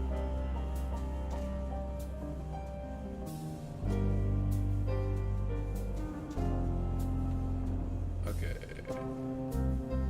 How about some deep fried pork brain? Pork what? Is that a thing? Have you eaten that? I mean, look, you put deep fried in front of anything, and I think I'm a little more likely to try it. I don't know how I feel about eating brains, though. I mean, there's nothing wrong with it, but, you know, again, it's just one of those things where I'm like, I don't think I would like it. I'll let you need some dodgy chicken.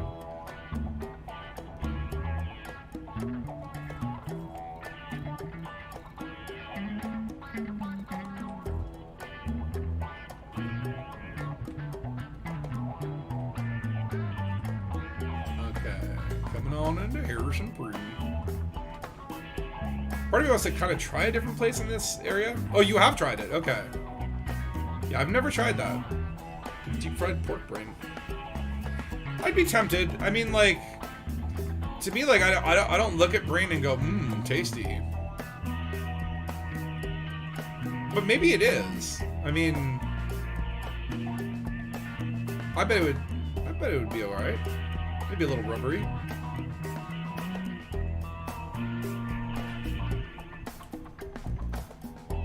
But just like, I'm one of those people where, you know, it's like when I like something, I kind of like, it's like when I go to a restaurant and try something new at a restaurant, every time I go back at that restaurant, it is a struggle for me not to order that same thing. Like, once I find something that I like, I just lock it in. I just want to eat that every time. And it's like, I should probably be more adventurous in my eating, but here in Serbia, we did everything with animals for centuries. It's still a common thing in some parts of the country. I mean, look, that's a good practice, right? If you're going to kill the animal, you might as well eat its brain. For me, though, it's more like, someone else can have the brain. I'll just stick to the thighs. It's pudding soft and creamy. I don't know if I would like that. I don't want meat to be creamy. I mean, again, I can't knock it until I've tried it. I'm sure, like, if prepared well, anything can be good. It's not something that, like, it wouldn't be my first choice on the menu. And it goes with eggs, really. Eggs and brain and eggs. I am kind of curious now. I kind of want to try it. I think we were talking about that, the Scandinavian fish a couple streams ago or whatever. The fermented fish. I think that's one thing where I'm like, even if I was in an adventurous mood, I don't think I'd go for that. Okay, come on, tell me the good stuff is unlocked now. Okay, we got a 16 mil. Still not good enough to get the 23 mil. 25 mil. So there are some good ones here. We're just not cool enough to take these people.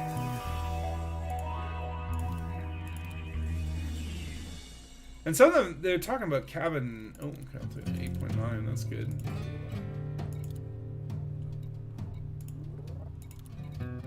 Got Inda. Okay. Let's see. Got any good group ones? Okay, we've got a couple good ones.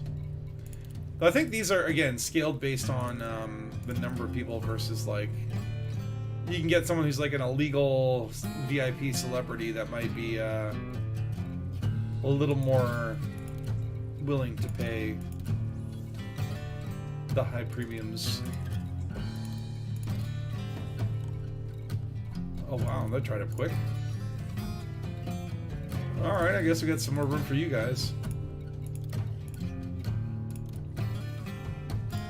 Who wants to live? Okay. Y'all want to live? Alright, we're full. But yeah, this has actually been really good for federal rank. Which I'm not complaining about, because that is something I definitely want to get up there. And I'll be able to afford a Corvette at this pacing. Yeah, 79% post commander. Let's see what happens after this. Egghead. I like that. You do not want to eat a lot of brain, though. It becomes unhealthy after some dose gets too strong. Really? Interesting. You gotta be conservative with your brain eating. You're not a zombie, are you?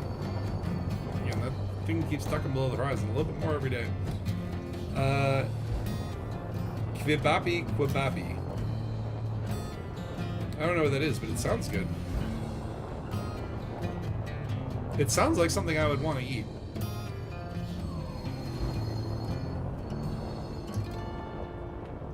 could probably still get this above the horizon.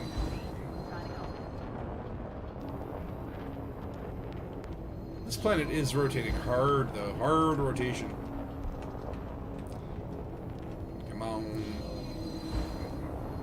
Actually, I think I might have to do a super cruise. No, I think we should be okay. Just a little further. How much of the circle needs to be above the horizon for it to be jumpable?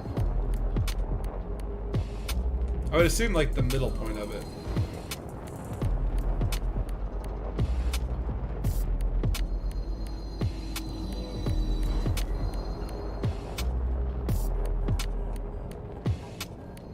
Actually, it might be just quicker to go to super cruise. I believe you can't get interdicted when you are in orbital cruise. Like, it's still safe. As long as you don't go away from the planet.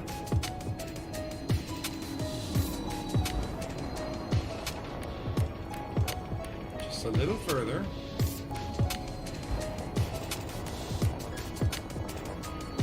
Almost there. There we go. It's actually just slightly under halfway.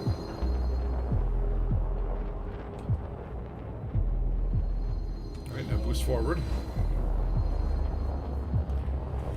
Alright, okay, don't overheat. Oh, shit. Of course you're gonna overheat. Alright, get ready for them glavins. If I don't get hyperdicted, I swear, like, it's happened very rarely where you just don't get hyperdicted, and then my actual back gets up and I'm like, what are they doing? Okay, there we go, hyperdiction is perfectly normal. Here we are. Uh-oh. Uh-oh. I think we just got double glaved. Oh, we're fucked. We're fucked. Oh my god. Yeah, we got 2 glaves. Or it's a glaive and a scythe. I don't know, but I ain't sticking around to find out. Already, look at that. 84% hull. We're not... This is not good. Come on. Come on. They're gonna double missile me, and I'm gonna be screwed. Because my point defense can't handle 2. Come on, FSD. Yeah, I know the positives are not having. It's fine. Come on, come on, come on. Uh-oh, it's a wiggly one. The wiggly one's the bad one. Okay, no, this is bad. This is bad, this is bad, this is bad. Oh, shoot. Yeah, heat sink, heat sink, heat sink. Oh, God. Oh, my lord. Oh, lordy, lordy, lordy. Okay, I don't know if we're getting out of this one alive. 7%, 4%? No, we're dying. It had to happen eventually. So we have a version of black pudding, essentially just pig's blood with garlic and some herbs based in oven. Now I haven't tasted this to this day. I've never had blood pudding.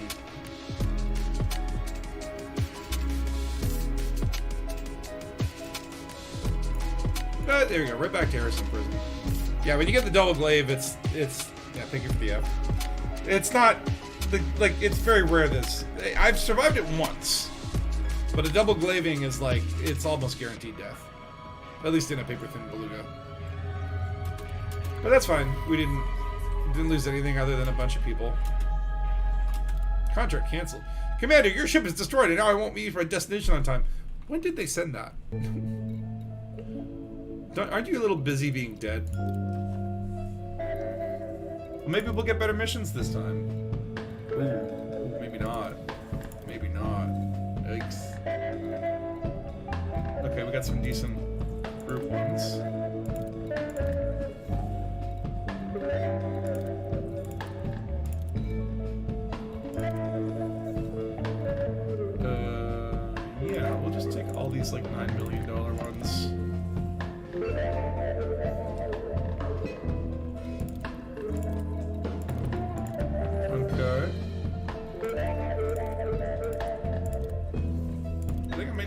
bigger luxury cabin or something.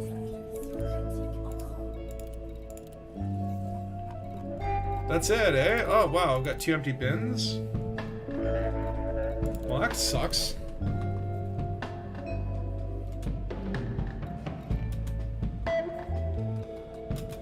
Oh well. You win some, you lose some. So that set me back about 10 million bucks. How did my rebuy cost go up, actually? It was 9 million before, wasn't it? What did I change? I don't know.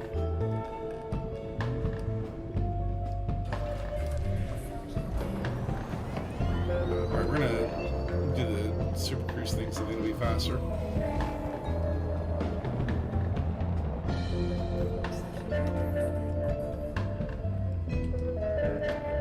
Remember to plot your route.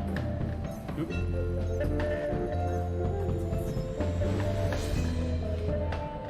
Oh wait, my route's already plotted.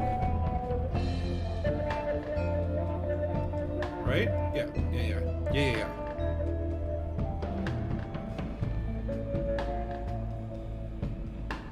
Okay. So hopefully this time we don't get the double glaive. Contract completed. What? That must have been an old message.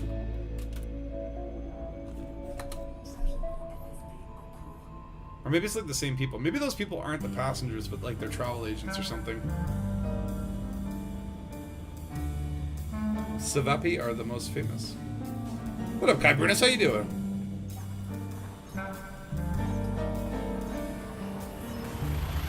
Whoop.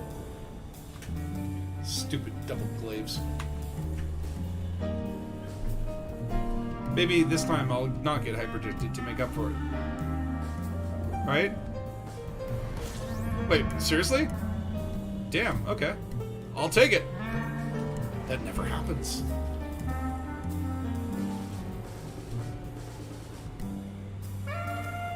Yeah, but I need to become a more foodie explorer. Like, I am such a... Like, it's like burgers and hot dogs and pizza and pasta. Like, that's my shit. And it's like... And fried chicken. And it's like, it's one of those things where, like, if you know, it's like, I have to make a snap decision for dinner. It's like, my mind always goes to one of the staples. But the other day I had a Cobb salad, which was a nice change of pace. I love Cobb salad with a blue cheese in it. But the blue cheese was a little bit footy. A little bit too much foot in there.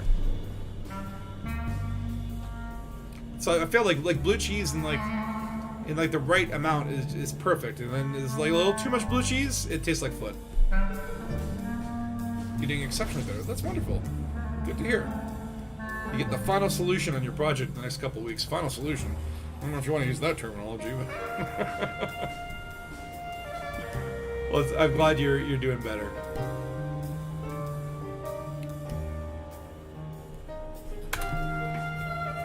Oh.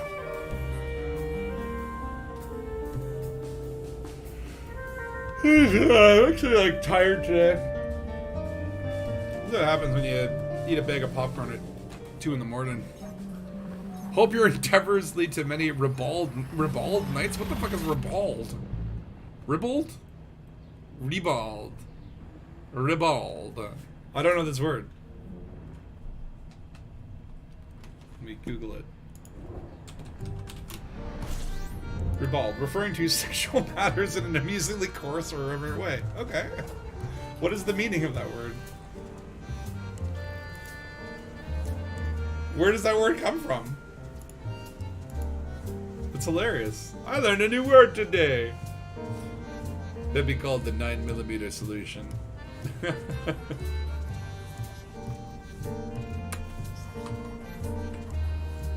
You like 9mm bullet on the pizza? With the broccoli on the pizza. I don't know if anyone remembers that ancient internet, the stupid, like, Arnold ordering a pizza. Got a Shakespeare brat. A2 Brutus. I do like Shakespeare.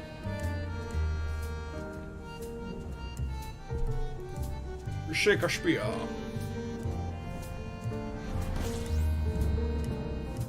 All the world's a stage. We are but players on that stage. Playing with our little cockles. Okay, I made that last part up. I ain't no Shakespeare. But I appreciate the good bard, you know?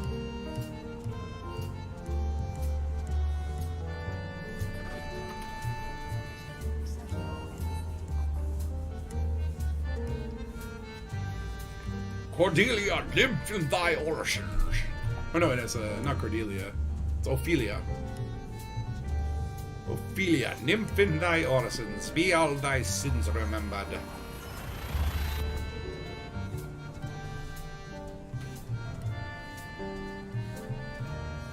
Favorite role is Lago in Othello. I like a good Puck. Though my favorite Shakespeare is Hamlet by far. Hamlet's badass. Shakespeare don't use enough words. Well, back in his day, I think there were only like 16 words anyway. Until he did his thing, and now there's all the words. He made all the words.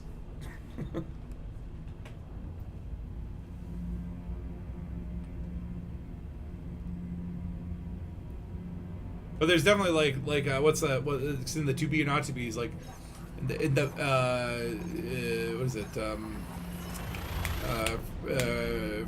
For he who spurns beareth the patient the unworthy takes. What?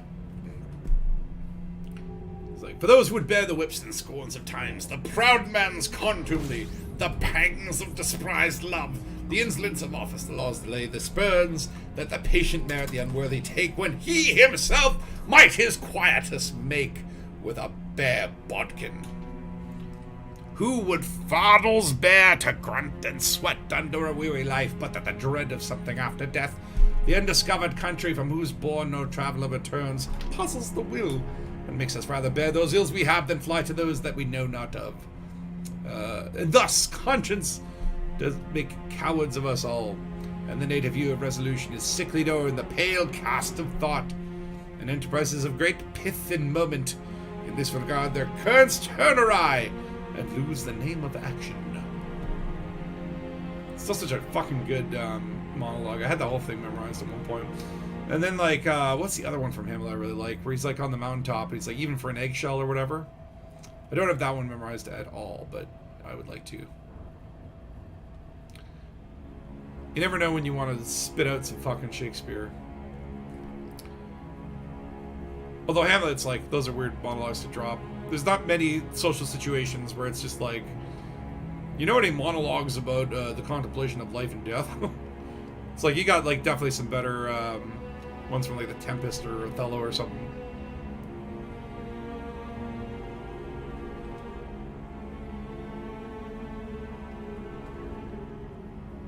But it's been a while since I've read a Shakespearean play. Or seen one, hell. The last time I actually saw Shakespeare live was when I went to London in, they should just shit or get off the pot.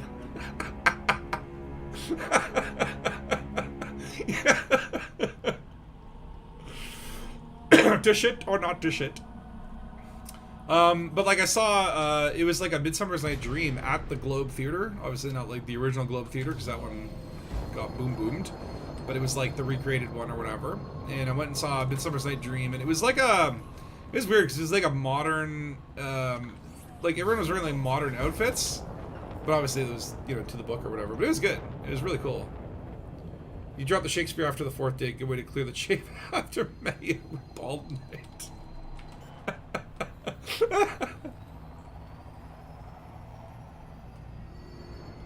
I don't know, does that impress chicks where you just like drop some Shakespeare on them? I've not tried that, but I wonder. I'm doing an open mic night on Tuesday or whatever with the band. We're gonna do a couple songs, but you think I should just drop some Shakespeare? Be like, ladies, you want to hear some Hamlet? I'll get some Hamlet for you. Nice steamy pile of Hamlet. The side of brains and eggs. Alright, there we go. Contemporary outros. Yeah, like, I'm not, like, okay, I don't mind contemporary, but I think, okay, so, like, if you go back far enough on the channel, you will see there's a movie called Macbeth 3000. It's a full featured film, which I wrote and I'm acting in. This was, like, when I was 19 or whatever. Well, I'm looking for Precipitated Hours. And we did an adaptation of Macbeth, but it was that combined with a Bond movie, if that makes any sense. No, I've got tons of this. And so, like, you know, it's like, but like, the thing is, like, if you do the modern adaptation, you have to rewrite it. You can't do, like, okay, we're going to do Shakespeare, but the Shakespearean language, but in modern times. Like, just rewrite it, just paraphrase it. Like, it's like, when the, like, or do the faithful recreation thing. But yeah, a lot of times the ones where they put the modern slant on it, it gets weird. Okay, I'm just gonna go full reputation here. Massage à toi. What? What are you asking for, computer? We'll take Lonnie Lebowski. Just make sure I know any. Oh yeah, all these failed contracts. Let's hide our shame. Hide the shame. Failed schmailed. Not so much as failed as if is more as like inadvertently murdered. Okay, how's the bank account looking? Damn! Okay, we're almost at 1.2 billion. That's gonna be my goal. Once I hit 1.2 billion, I think I'll call it a day. 87% to post commander. Damn, okay, the rank grind is real. Stoppeth thy grinning and droppeth thy linen. Private Shakespeare Hudson.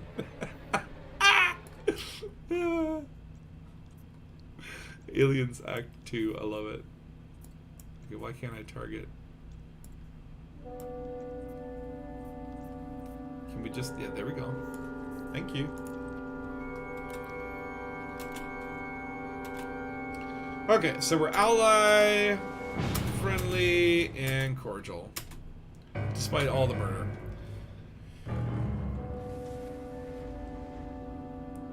No, Shakespeare makes them uncomfortable or annoyed. I guess, yeah, definitely.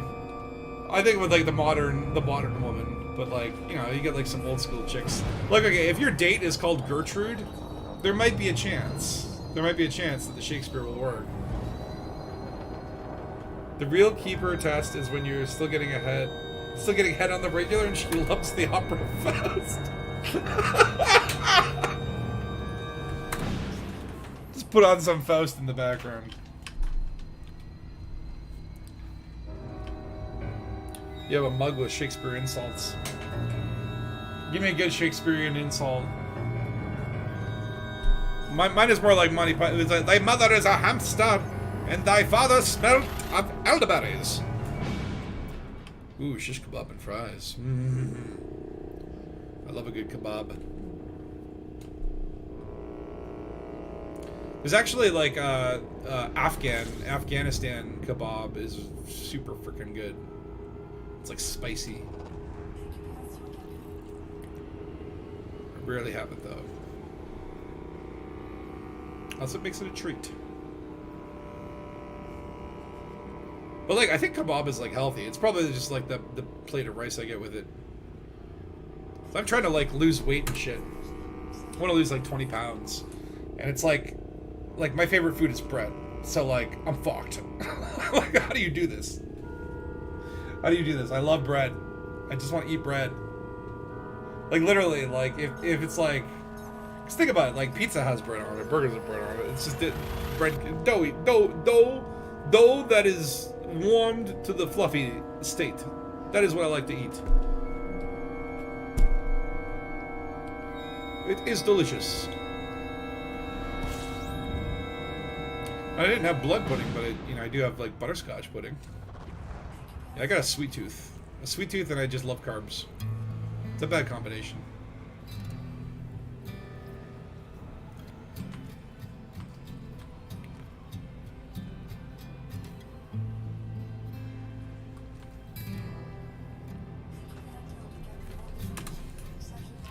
actually like very close to Baron rank. I'm like, there are no Imperial factions here though.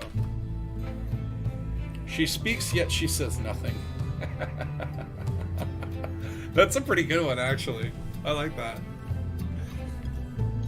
She speaks, and yet she says nothing. Enough of this jibber jabber. Ooh.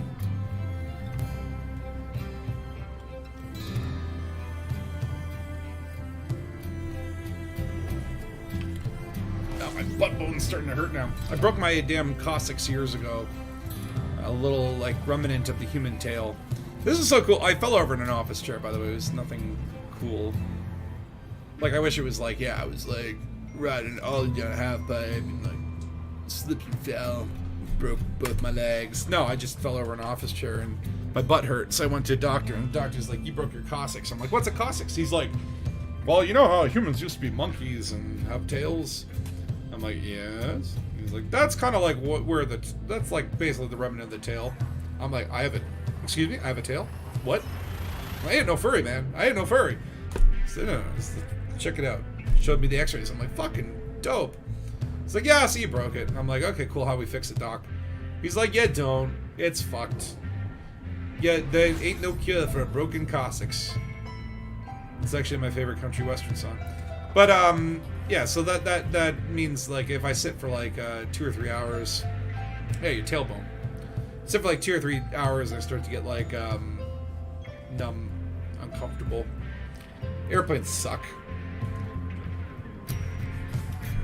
That's why I want to see the contemporary version of the Taming of the Shrew with everyone dressed and speaking like Mr. T.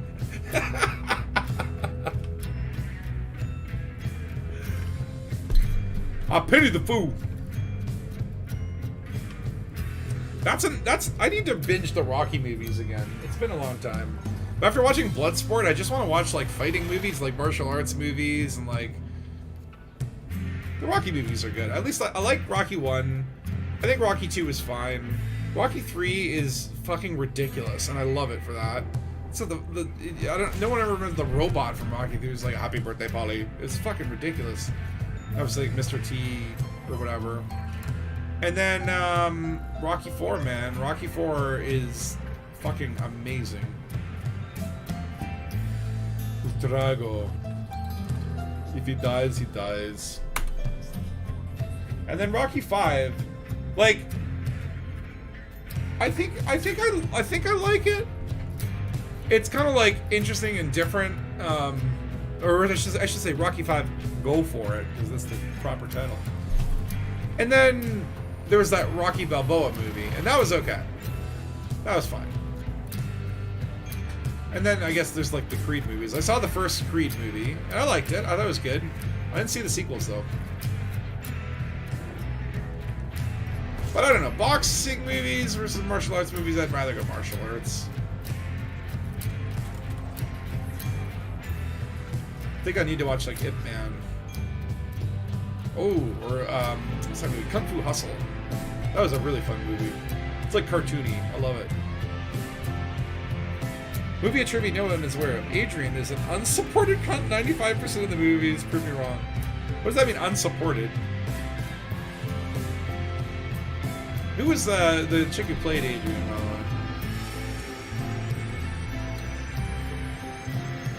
She was only in with Rocky for the good times. Oh, damn. So he's in, oh yeah, basically like unsupport him. So like what? Every time shit got tough, she's like, fuck you, Rocky. She was like a glory digger.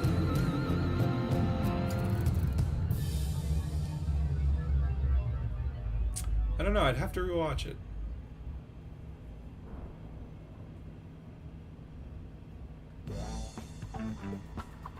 I don't remember her like leaving him. Talia Shire, there you go.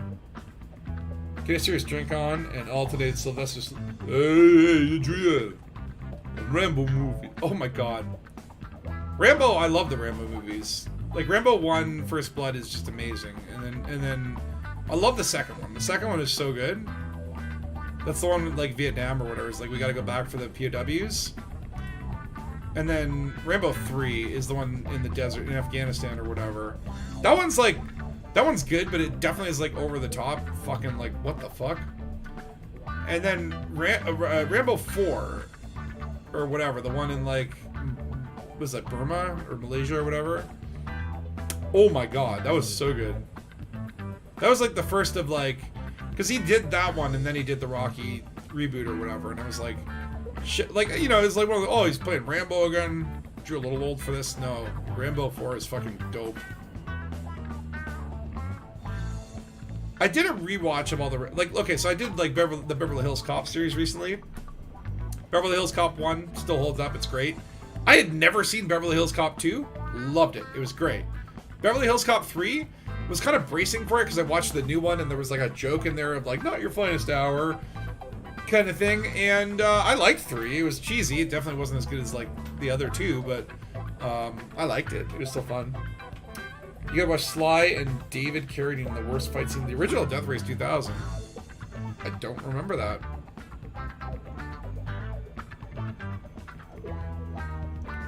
I could definitely throw that on though. Death Race 2000 would be fun. Rambo and Kane recreate the shit fight between the Shat and the Gorn. Oh, we getting some double fisters? Little Kirkle double fist in action. I love that. The good old Gorn.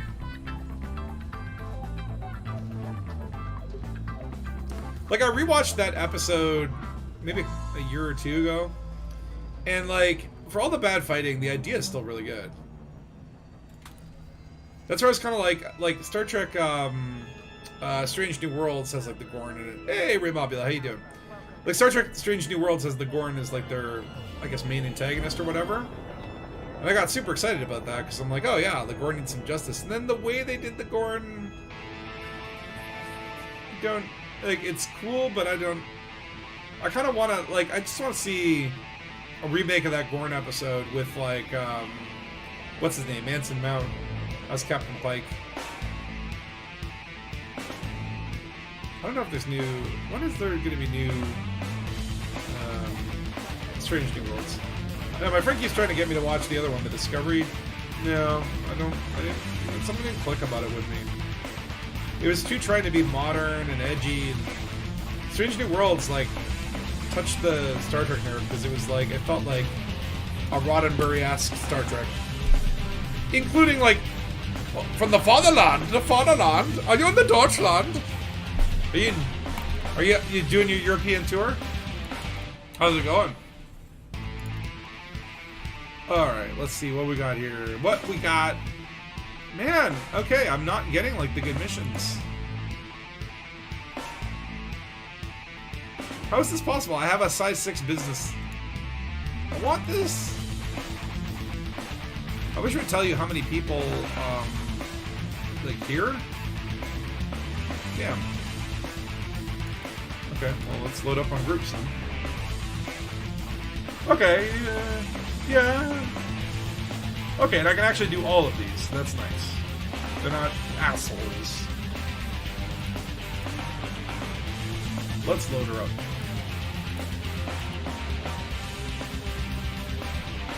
$16 mil.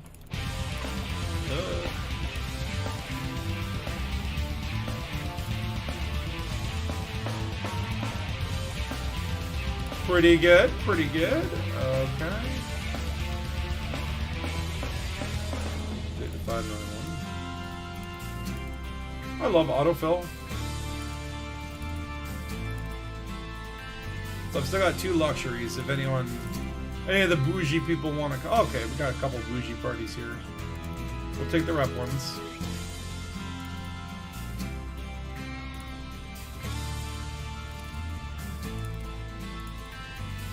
Okay. We are full. But how was Europe, Ray? Like, are you enjoying it? You seen a lot of sights? I'm a little jealous. I wanna travel somewhere.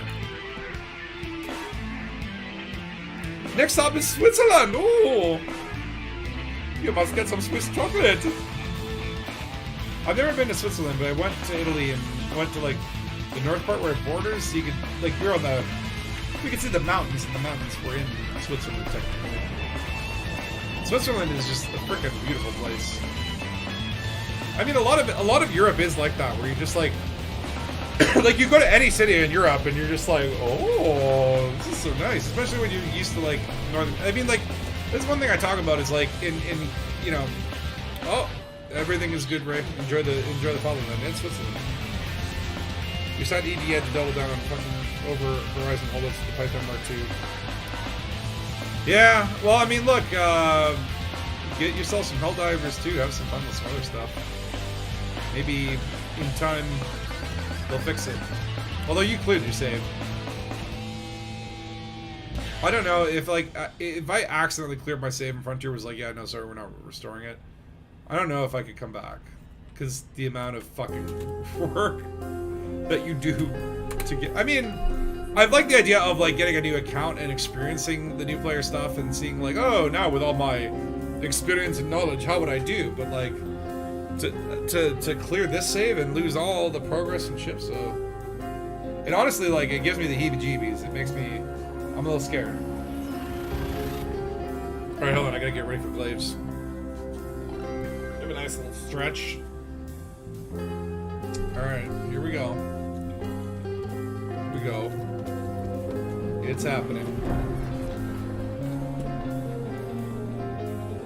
Okay.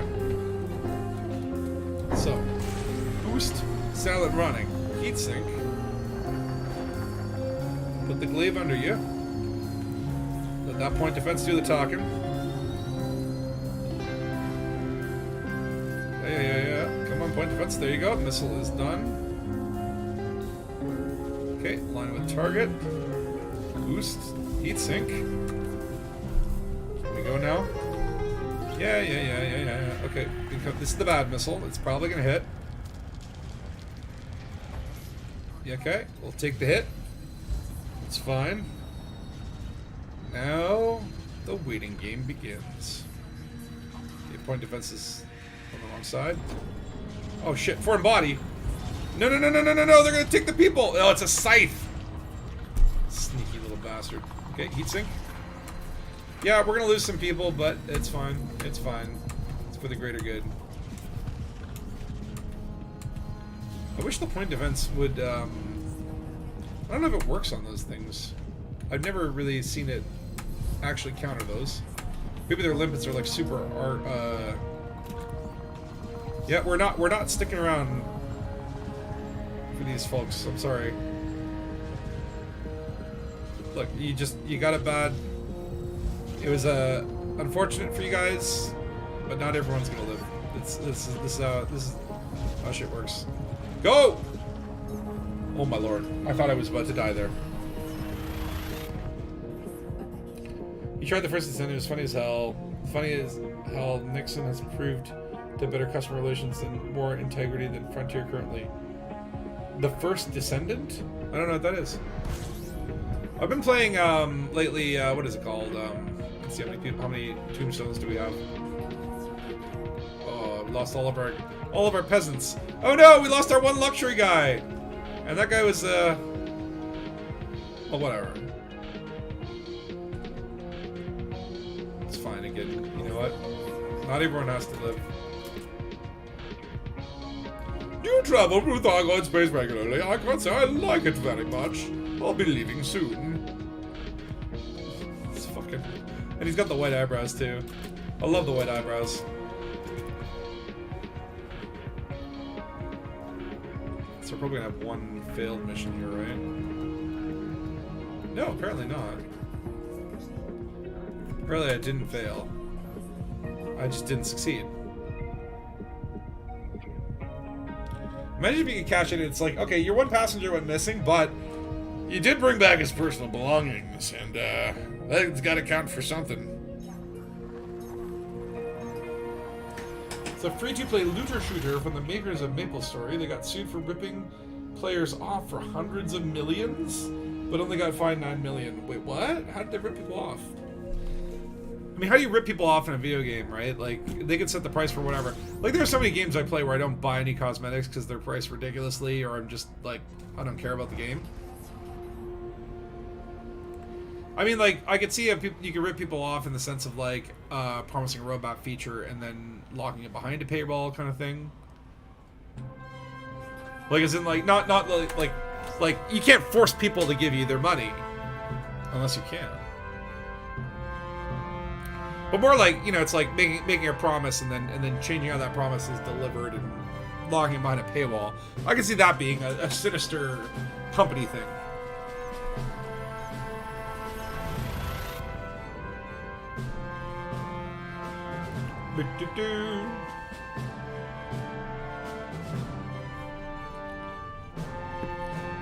What was the one? It was like, was it Escape from Tarkov or whatever that was recently under a lot of controversy? I can't remember what the details were, but it was something like that where people felt ripped off. I think they were adding some new features, and it was like it did hawk out insane amounts of money for something that they had, I guess, not communicated. I don't know. I can't remember how it was. They misled Maple Story players into believing a shiny was a loot box, and it wasn't. A shiny was in a loot box. Oh, okay. So they're like, there's something in this thing that you can buy as a random chance, and that shit didn't happen. And people were buying it expecting a chance to get that thing and thinking it aren't. Yeah, that's sinister. That's no good. No like it.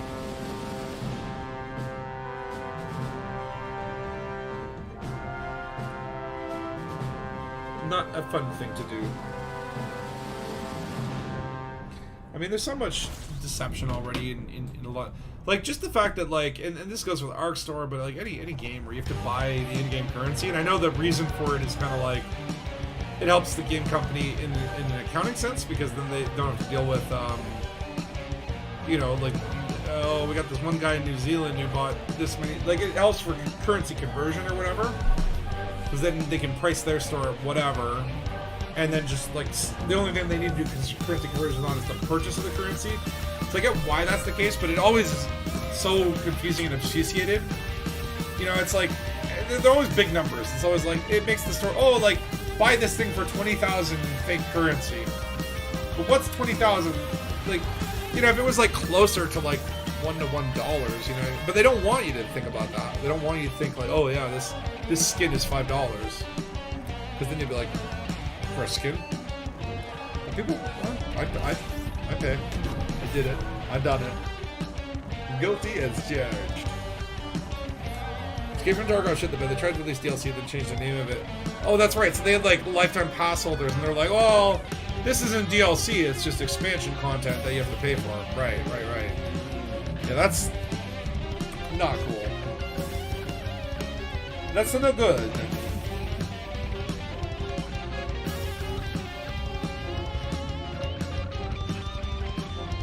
I don't like. Remember when you just paid like $50 for a game and that was it? I'm like trying to remember like the first DLCs was. I remember like the first DLC I think I ever bought was for Diablo, the Hellfire expansion. Added like a different cave in the monk class. It's fine. I don't have any problem with it at the time. I mean, like, again, I don't have a problem with the, you know, again, these companies got to make money, but I think it's like, it's very easy, it's a slippery slope, right? It's very easy to, you know, cross that line. Then there was the letter that Tarkov had really saying some shit about true believers will invest, not question their prophecies, all that going on at the same time as the Helldivers drama. I don't know what the Helldivers drama was. I enjoy Helldivers. Did they do some stupid DLC shit? I haven't played Helldivers in a while. Right now I've been playing, the fuck is it? Lethal Company with a couple of friends who've been doing that. It's pretty fun.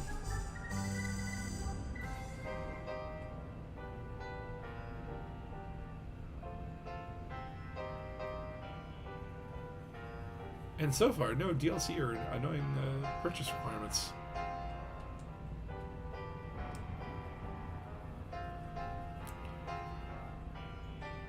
Alright, can we break? We probably won't break.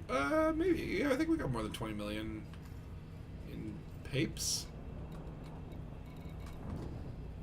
This might be my last one because I need to start doing some stretches and get my dinner plans outlined because I'm gotten hungry. Hungry! All this talk about brain pudding. It's got my belly rumbling. PlayStation Network moved the Gold Coast game requiring PSN accounts after it was in writing. It was optional.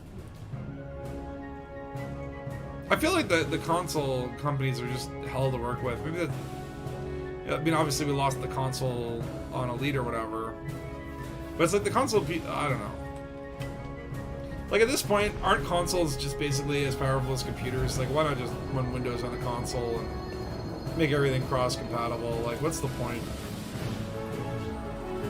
And these like different requirements. It's like, dude, like, just make the PS7 or whatever. Like, I don't know what number they're on.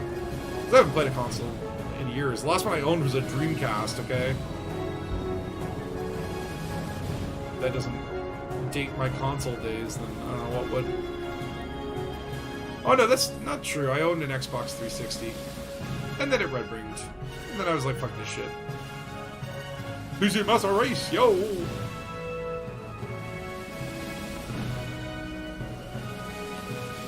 Alright, let me dock.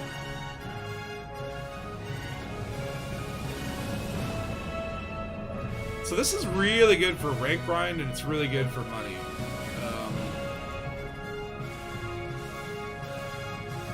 So I'm really glad that they put this gameplay back in the game. Whoa, whoa, whoa, whoa, whoa, whoa, whoa, whoa. Careful now. 33% hull. We are made of paper. It's really hard to align the docking. You have to be so much further forward than you think in the Beluga because it's so big.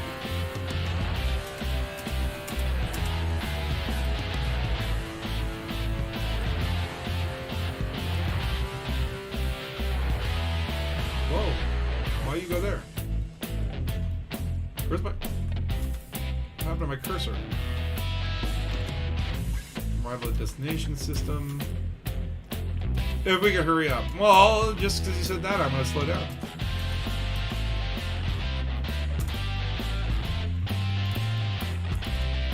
So, we lost a few people, but, you know, at the end of the day, it's no big deal. Oh, thermic alloys I do want. I'm going to go with that. I don't know what I need them for, but I know I need them.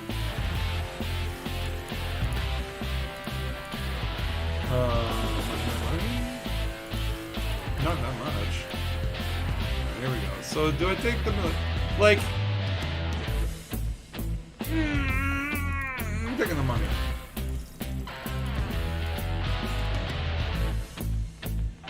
What if I embed it? No, not consumer. I want the consumer stuff. Not the embedded stuff. Okay, I'll balance it. I'll do one per rep. Biotech conductors. Let me see, because I do know that those are G5. I got enough. I'll take the money.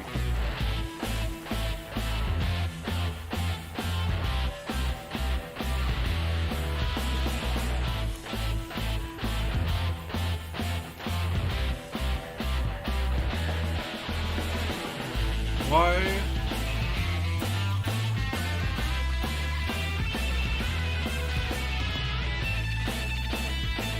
Lemuel Huber. Oh yeah, there's one passenger missing, and I'm pretty sure, like, this is like... Your CEO are missing. Recover them before proceeding. I think we kind of lost him.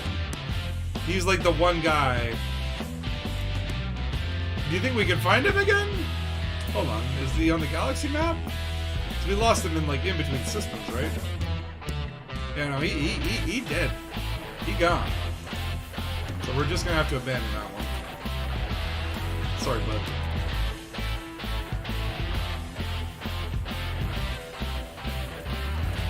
Friendly. Let's see here. Hell yeah! 1224, baby! So we made like... Okay, so this has been about 3 hours on stream. We started at like 108 something. And it was like 108.7. So we made like 200 million in 3 hours, which divides roughly to like a number. And probably could have made more if I knew better what the hell I was doing. However, look at that, 91% to post commander. So we made like half of our rank there.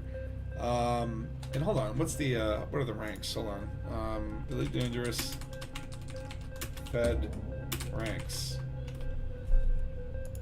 Post Commander. So Post Commander. Oh, so I got the horror permit. So Post Captain is the next one, and then after that is Rear Admiral, where I get the Federal Corvette. So I'm actually not that far away. This is really good. But yeah, there you have it. I know I lost the CEO. How careless. He really should have. He should have strapped in a little bit better. I mean, this is how I don't understand. A hatchbreaker comes in, okay, and they attach themselves to what, your cargo hatch. Like, how do the people get into the biopod? Like, does it suck them out like a vacuum? Is it like attaching on the hull where the passenger cabin would be, sucking them through the wall? Like, I have to feel like, like he could have held on a little tighter in there. It's not my fault. What is this squadron bookmarked? What's in Daysla? I guess Daysla itself is just bookmarked. I guess we were there before. But yeah, look at this. Like, there's not that many systems now in, like, Alert and Invasion. Invasion is, yeah, this is not fitting a beluga on that, buddy.